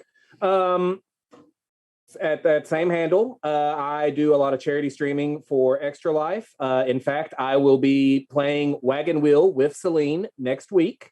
It is going to be a fun time. The chaos has already started to show itself. I also play a lot of Phasmophobia on Friday nights with some friends that we have dubbed ourselves the Discount Ghostbusters because you do get what you pay for. And we usually play it with Dixper running as we go. So not only do we have the ghost chasing us, but we have that damn bear coming after us too. Celine knows what I'm talking about. Ghost busting pursued by bear. Oh, yes. We also do a little bit of Among Us and Goose Goose Duck and just other random games, whatever suits our fancy. But all are welcome, and it's all for a good cause. So come check it out. Can confirm. Extra Life. Good stuff. And those of you out there, if you find yourself in need of a Shakespeare fix in our absence, all previous episodes are uploaded on YouTube under Chaotic Tiefling ATL. Please toss a sub to your Twitchers and show some love to our dear friend Babs the Bat for producing the show on her channel. Without her hard work, we would not be able to share this with all of you. I saw those of you sharing subs in the chat. We are extremely grateful for you. Please give us a follow on Twitter if you'd like to connect with us. I personally can be found at it's Zach, Z-A-K, where you can find all the other projects that I am on. Finn can be found at Bloodhaven Bard, and Jess can be found at Jessica Skell. Finn, is there anything else that you'd like to plug in the meantime? Show up again right here tomorrow morning for our actual play. Not here. Oh, wait, it's not here. D4. It's not here. Wow. I D4. defaulted right back into my same outro. Used to say, you're fired, Finn. Show up right here. Thanks for catching me, Oracle. So it's not here anymore. It's on a new channel. I forgot about that because we've only streamed on that channel twice, live once. So D4 RPG at Twitch. The link's over there.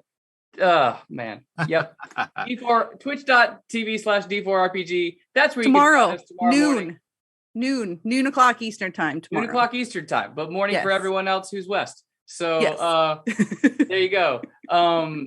We're gonna have fun, and I'm gonna be just as successful playing my character as I was delivering that plug. So that's where Jess and I will be tomorrow morning, along with some other lovely familiar faces. Yay! Outstanding. Finn, go get some sleep now. I probably should. I am on it. Yes. So until the next show, never forget, Black Lives Matter, trans rights are human rights. You are never alone. Be good to yourself. Be good to each other, and happy Passover. Now give us your hands if we be friends. We love you. We'll miss you. Until it's showtime again.